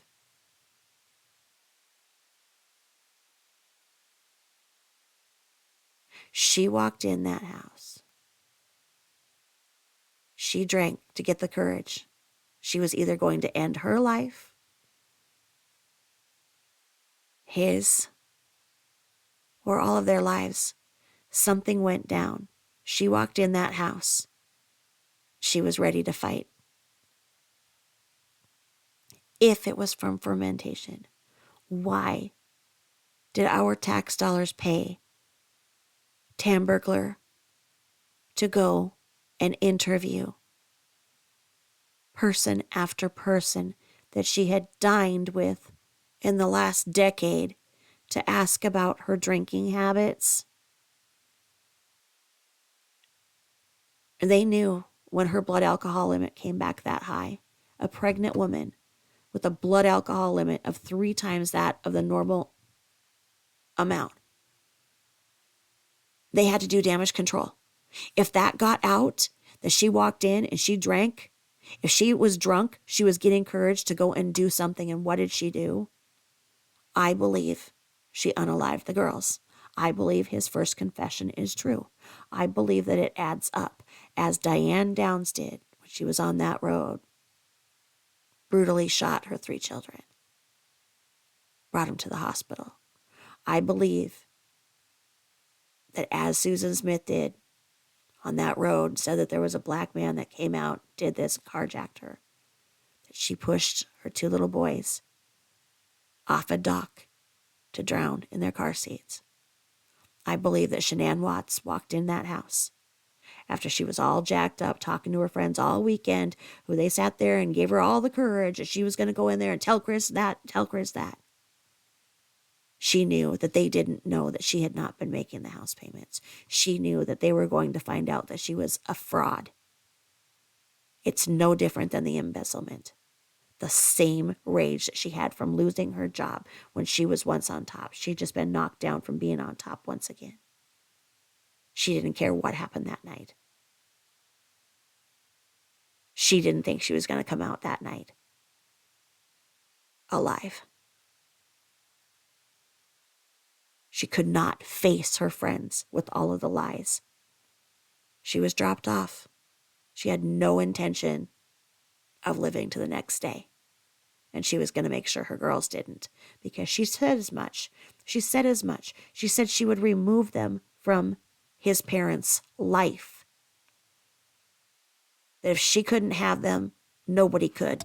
That was the way that she was thinking. She knew she'd lose in a custody battle. That's why she was asking a lawyer in front of everybody. She was done. She was enraged. She was absolutely enraged.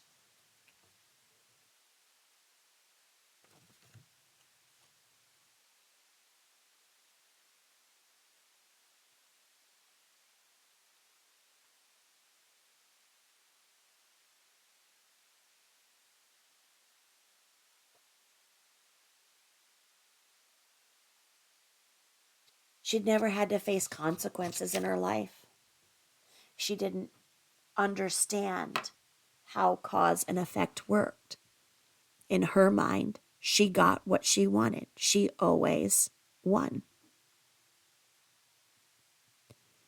When things didn't work out, she left. When she turned 18, her mother slapped her. She left. She got married.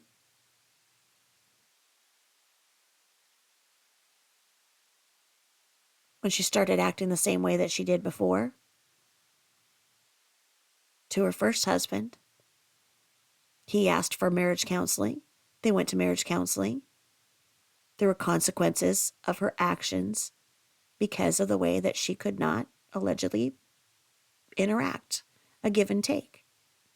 So, what did she do? She decided to not come home.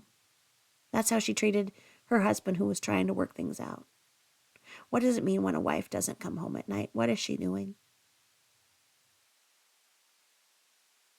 He asked her to be better. You don't ask her to do that. You don't ask a narcissist a question. So she stopped coming home, got a divorce.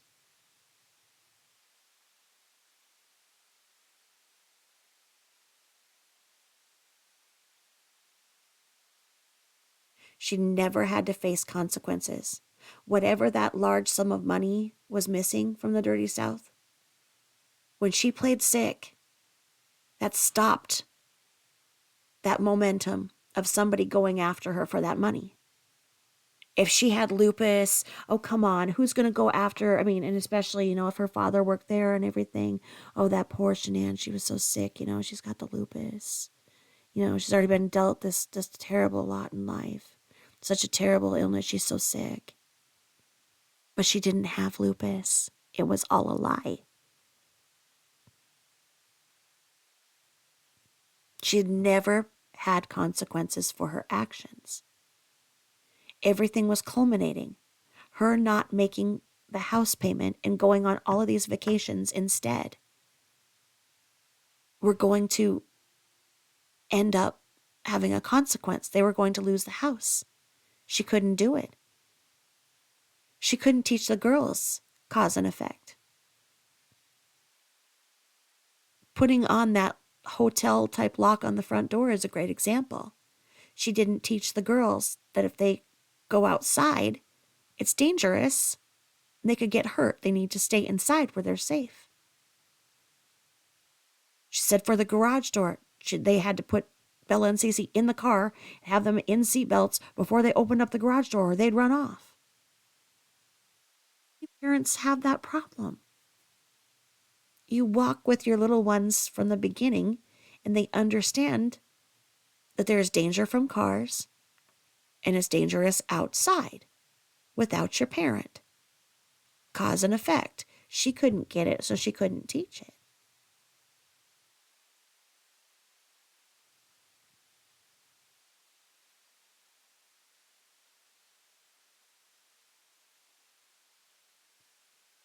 She had figured out how to have that party lifestyle once again.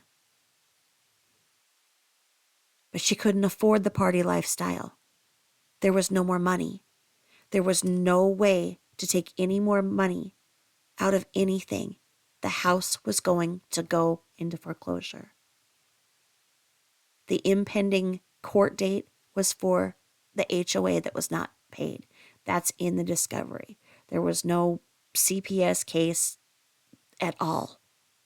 That was for that because she was sending it to the wrong address, which would mean that all of the money sent to the wrong place would be in the account. There was no money in that account.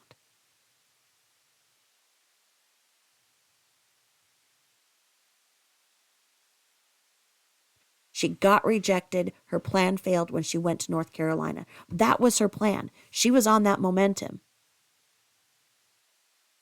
Her and Chris were not getting along. She was in love with somebody else. She had the focus on somebody else. She had to make Chris look like the bad guy to everybody else. And there, up to that night, there was not one bad thing anybody could say about Christopher Watts ever in his life. You don't just turn into a monster one night and not have one thing in your whole history.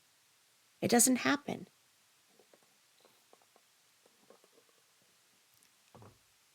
He was a well-behaved, well-adjusted adult all of his life.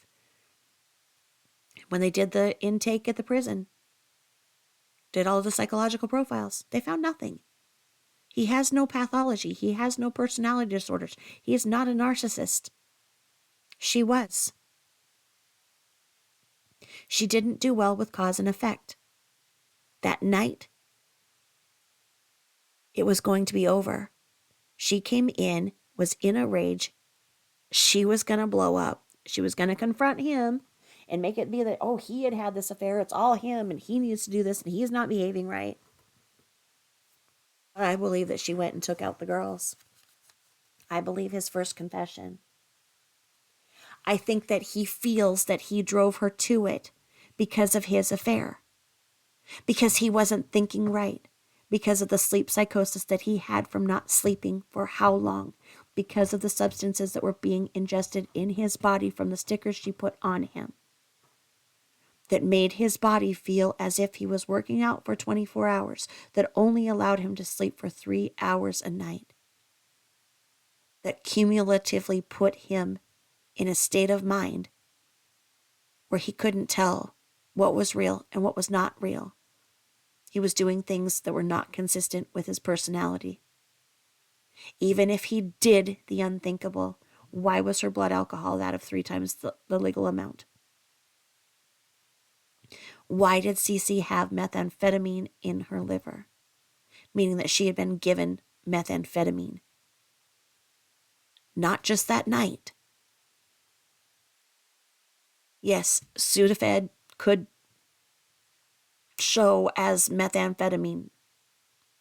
But why would she be getting Sudafed on top of Singular, on top of omeprazole, on top of the Benadryl, on top of the Tylenol? I don't think it was straight Sudafed. But that's the closest thing that I can figure out.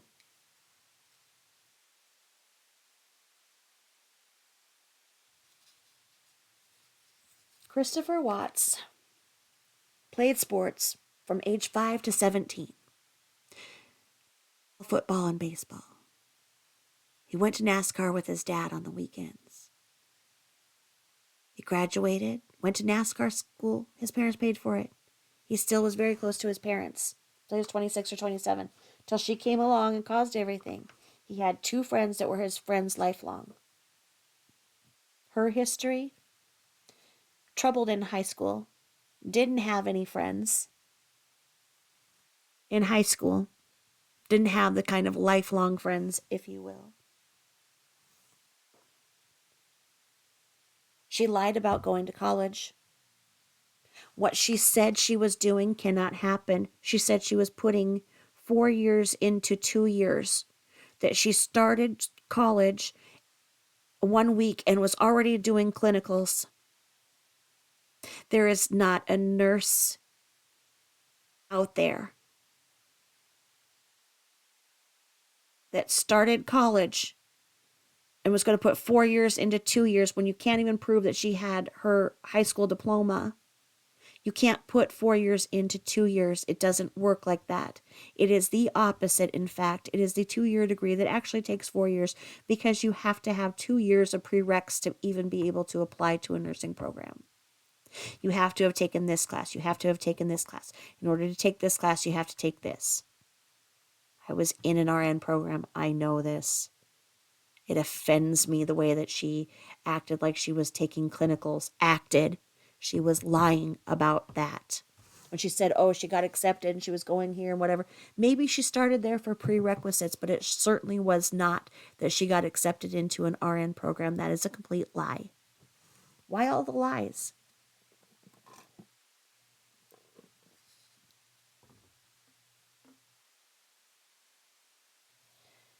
It looked like she had a bunch of friends. Those were fake MLM friends. If you sign up for an MLM, you will have all of these friends, but they're not going to be your friends if you don't sell. Sure, they're going to want to wake you up, just like she said. They'd call her and be like, oh, hi, and, let's go get this. Let's meet this goal. Let's meet this goal. Let's meet this goal. They were not her friends if they were not in the MLM. Yes, the unthinkable happened while she was still selling in that MLM. But these are not lifelong friends. Well, she had 1 or 2 from high school, but where are the people that knew her from grade school to middle school to high school? Where are they in these interviews?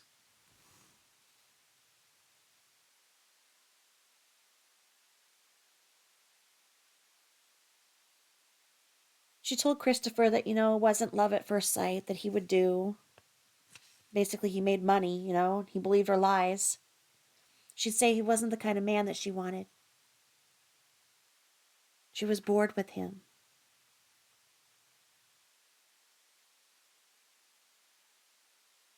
Matt Francis was the high school teacher that saw her from Pinecrest. What he said when he saw her on those Facebook videos, he said he was impressed at how she would do the Facebook Lives because she was very insecure as a teenager. At 14, she had no friends. She was humiliated and she was bullied and she was very insecure. Narcissists are textbook insecure. They are insecure teenagers. They are insecure adolescents. Christopher Watts played all of those sports. He was not insecure.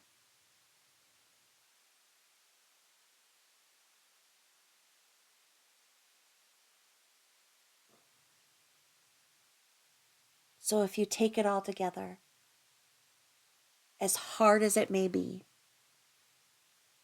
despite what you have seen on those videos, look at Susan Smith sitting there on the floor opening those big presents with Michael and Alexander. And that picture that you see of Diane Downs with her kids, just beautiful. And look at Shannan with her kids. They are the trifecta. These three women were the same woman. They are all narcissists that got rejected. They got bored with the life that they had, being essentially a single mother. And when they went on to their new paramour, their new love, their new lover, their new lovers, in all three instances said no. And they inferred it was because of the children. In the immature mind of these three narcissistic women, I believe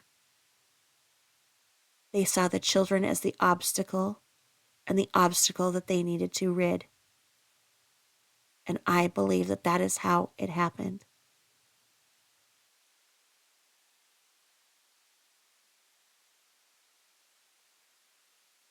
I believe that Christopher Watts feels guilty. I believe he is ashamed because he had the affair. By the technical definition, she had left him. They were separated. She was physically not there. The guilt that he has for that part, the affair, needs to be lifted from him. You take that off because people think, oh, he's this monster that had this affair. It adds up that she was having affairs. She was having affairs long before he did.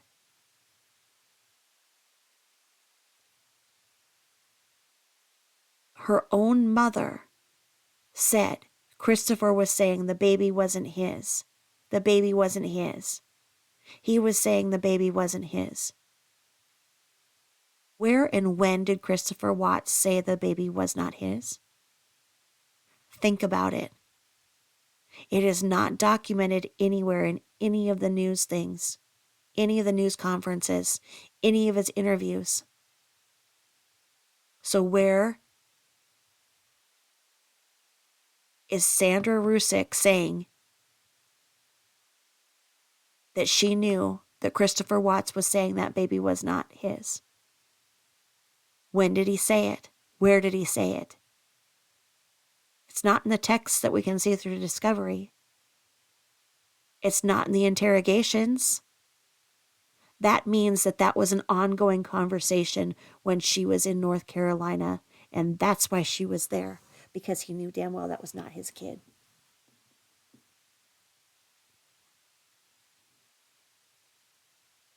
It was obviously stated somewhere, because it shows the discovery that he took a buccal test to determine paternity of Nico. Sandra Rusick says, when Dr. Phil said, oh, and he was the father of Nico, she's like, of course, yes, he was, Christopher was. Which Christopher?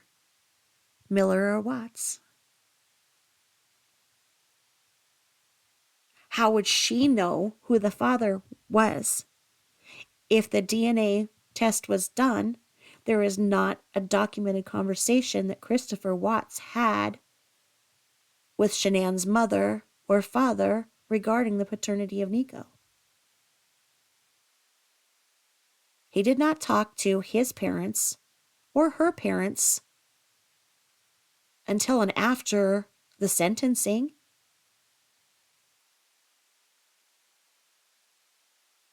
And those calls are all monitored. Was there any one of them that said, oh, hey, I got the paternity results back. I am the father of Nico?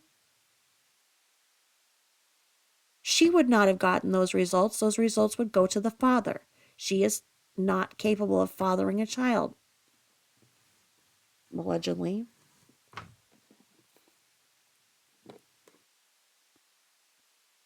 There is so much here that you have to go with what you don't see and put it together.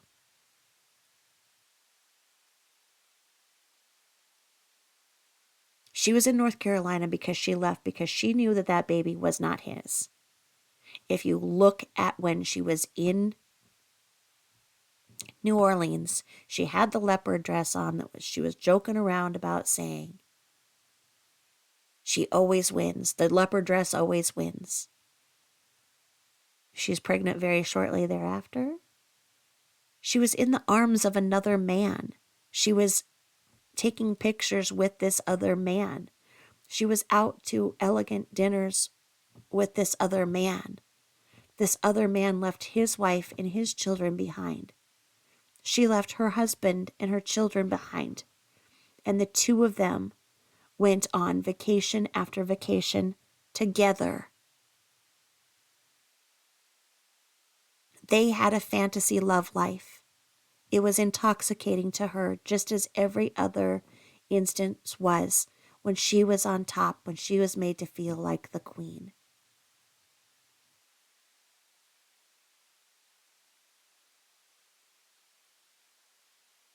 So put her in that triad. It fits.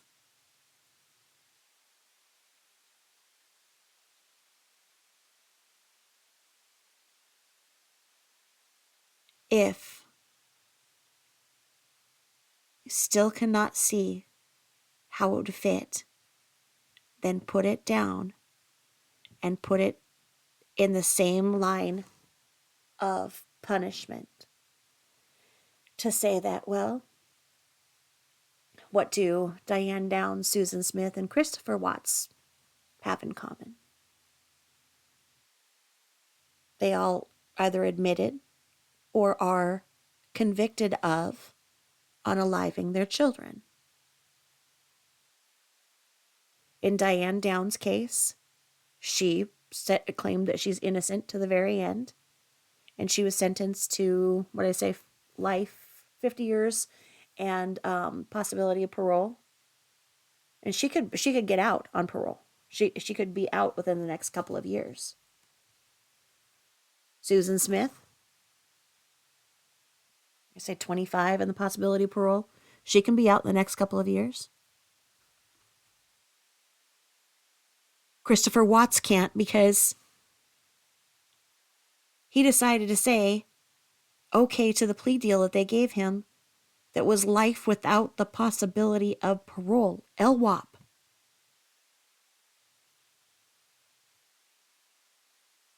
Why is his sentence different than that of Diane Downs and Susan Smith?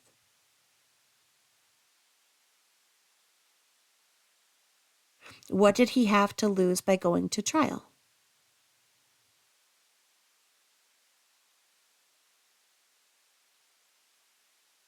Why would he not go to trial? What is he so afraid of?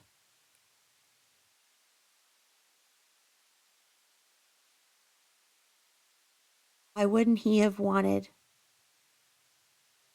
the possibility of parole? Why wouldn't he have at least tried?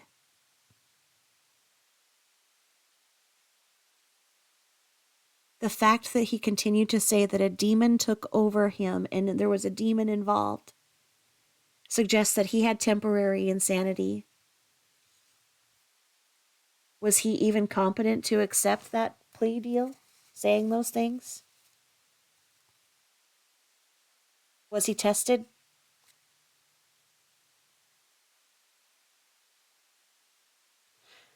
Why was his blood not tested?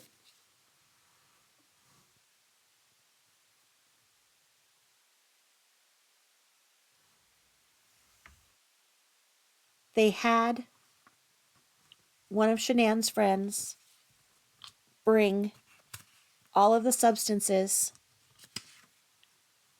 that Christopher Watts would have been ingesting so that it could be analyzed in the laboratory. That's proven in the discovery. The results are not posted. Why is that? What did it show? Did it show that there were drugs in there that would have made Christopher Watts behave in a manner consistent with temporary insanity? So much so that he said that a demon was behind him, controlling his movements.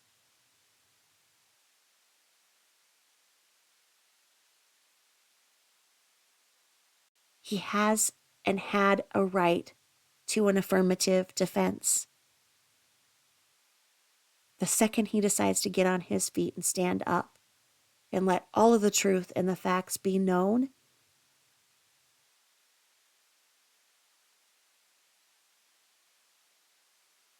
is the day that all of these questions will be answered.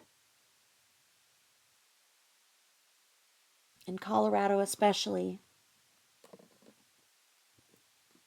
Colorado is one of 11 states that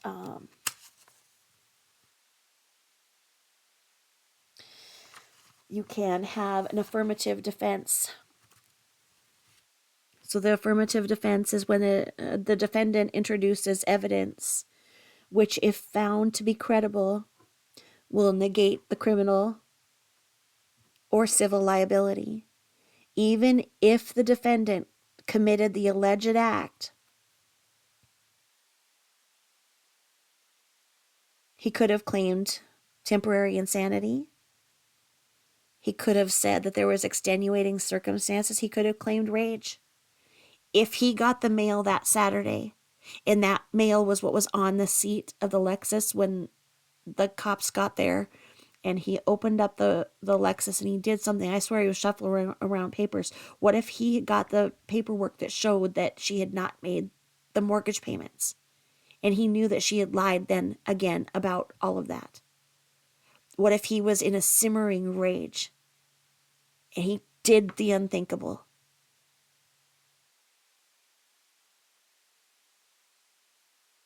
She came home. She was drunk. They both were out of control. And the unthinkable happened. He had a substance running through his veins. Mysteriously, allegedly, that company changed the formulary substance after this happened to him. Many people started taking that substance and stopped taking it very fast because of the way that it made them think and act and feel. He didn't have a choice. She put those on him. He could not question her. He had to be her brand representative or else.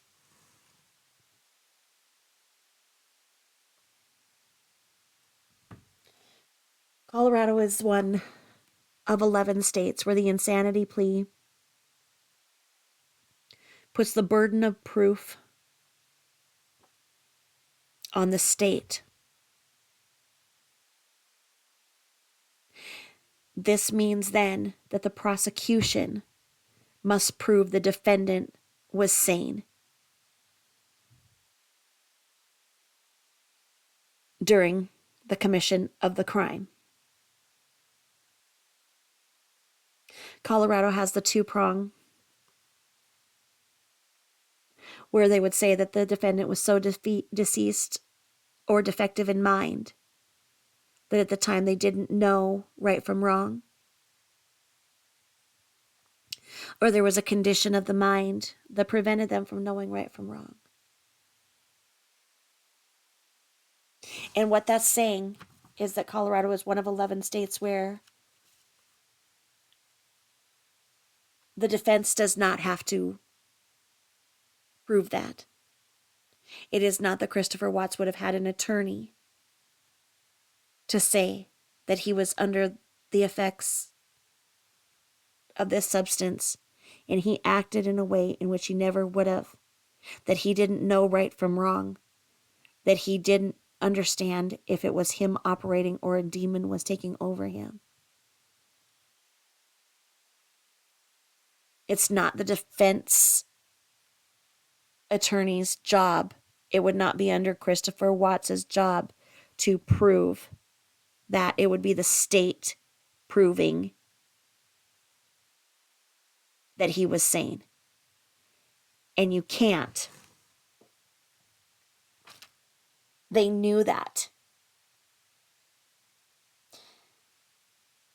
The prosecution could not have proved that Christopher Watts was sane with the questionable substances in his body.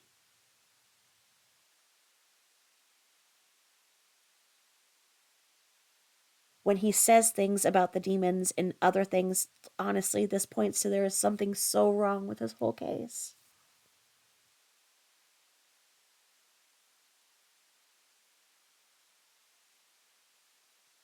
So again, these three.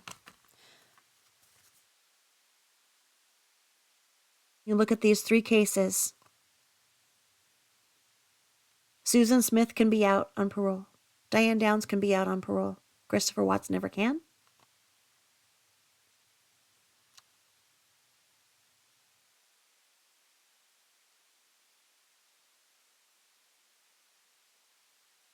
If Christopher Watts wouldn't have done the other part of what the first confession said, could you see Shannan in the same trifecta? Could you see Shannan Watts be in the same triangle as Diane Downs and Susan Smith? Can you see that all three look like the picture-perfect moms? But when motherhood came down to them taking on all of the responsibilities of a single mom, not able to go out there and get the man they wanted, and they had that rejection, and they saw the children as burdens, I see it. I really do. I see the three together.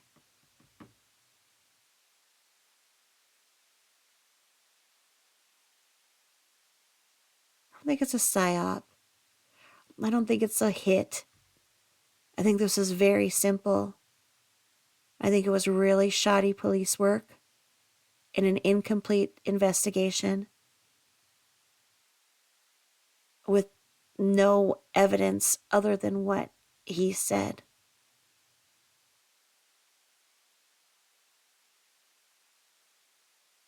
They do not have a crime scene.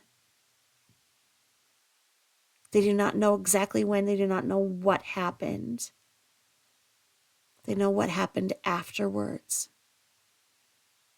They know what he did to the bodies. They do not know what or who did what prior to that. There is no proof.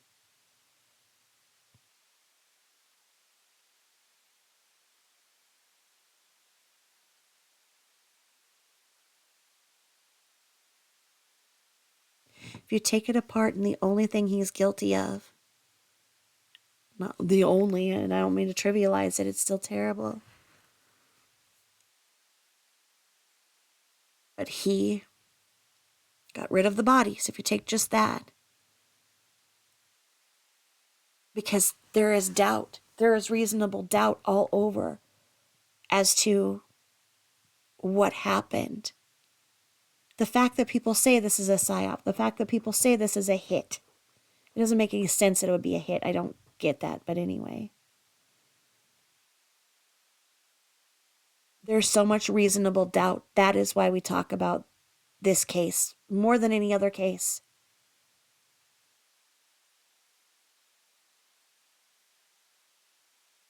I can't think of another case that has been talked about as much as the Watts.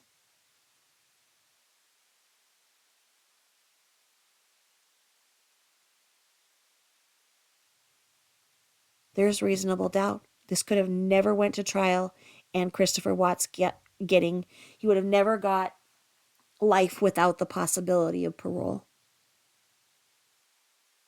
He may have walked like OJ did. He may have walked like Casey Anthony did. I don't think that he was in the right state of mind to have accepted the deal. The deal doesn't make sense. He had nothing to lose then. If you're given that, because he didn't want the death penalty, oh please. Please. Just like his mom said, they've never killed anybody in Colorado on the death penalty, and they certainly weren't going to in 2008 or any year after. And honestly, who would even care if after you've spent, a week in jail or whatever, or prison, you'd welcome an injection that you wouldn't wake up from, honestly.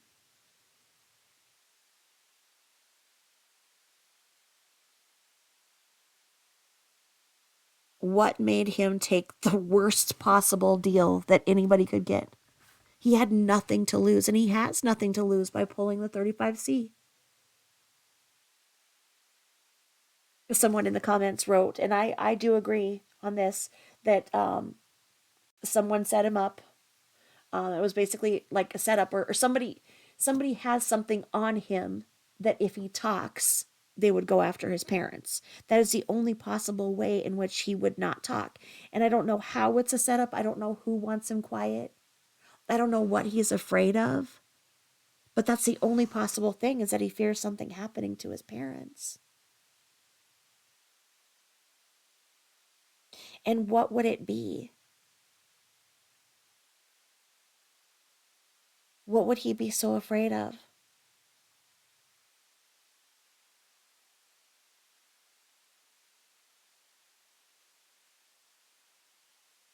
Why did he take the plea? He took it because he thought nobody believed him. He'd been beaten down, pushed down, made to believe that he was nothing, made to believe that he was crazy, stupid, inadequate, and that everybody in the world thought that he was a monster. And he was not able to receive his mail. So he had no idea that people were writing to him. He had no idea that his parents were telling him to stand on his feet and fight. They gave him his mail after he accepted the worst deal that anybody could accept. I think even Charlie Manson got a better deal.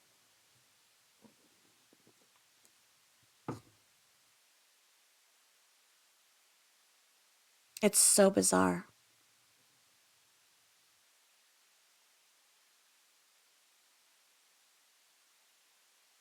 Thank you for going down memory road with me. I just was really thinking about those other cases in which I've heard, and just those ones that really make you just stop and think.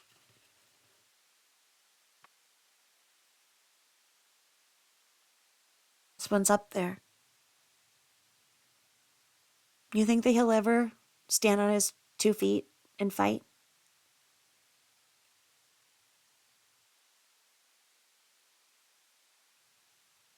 I believe with good behavior, he could be out in 25 years on parole. He is a model prisoner, and just as he was a model citizen, a model student, a model son. Nothing in his teenage years or anything. Nothing. No accusations of abuse of any kind in his marriage. Nothing. This doesn't happen with some kind of a pattern. She had the pattern. He would not openly accuse her, but other people saw the way that she mistreated him. It's there. It's there. But you have to let your mind process what you see and what you know. And it's difficult. These are why commercials sell products. Because you see this, and so then you believe this. The Shannan show was up there for a reason. So that you would not ever look behind that curtain. Never look behind.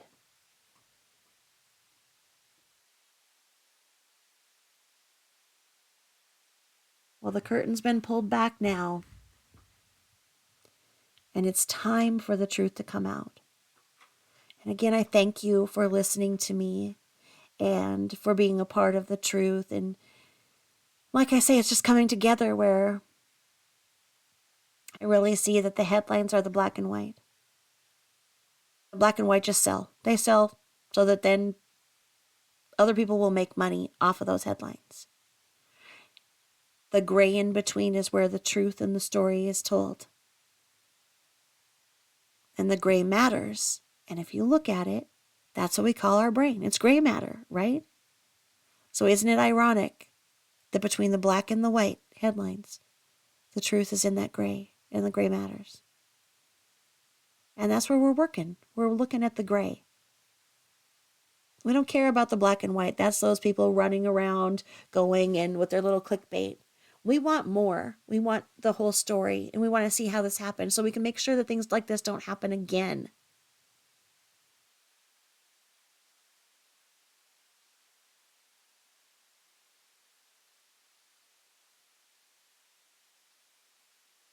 When you see other people allowing misinformation in their threads on their channel, do you just walk away from it, or do you try to correct it? Do you wonder why that creator leaves it? Wonder. Do you see it?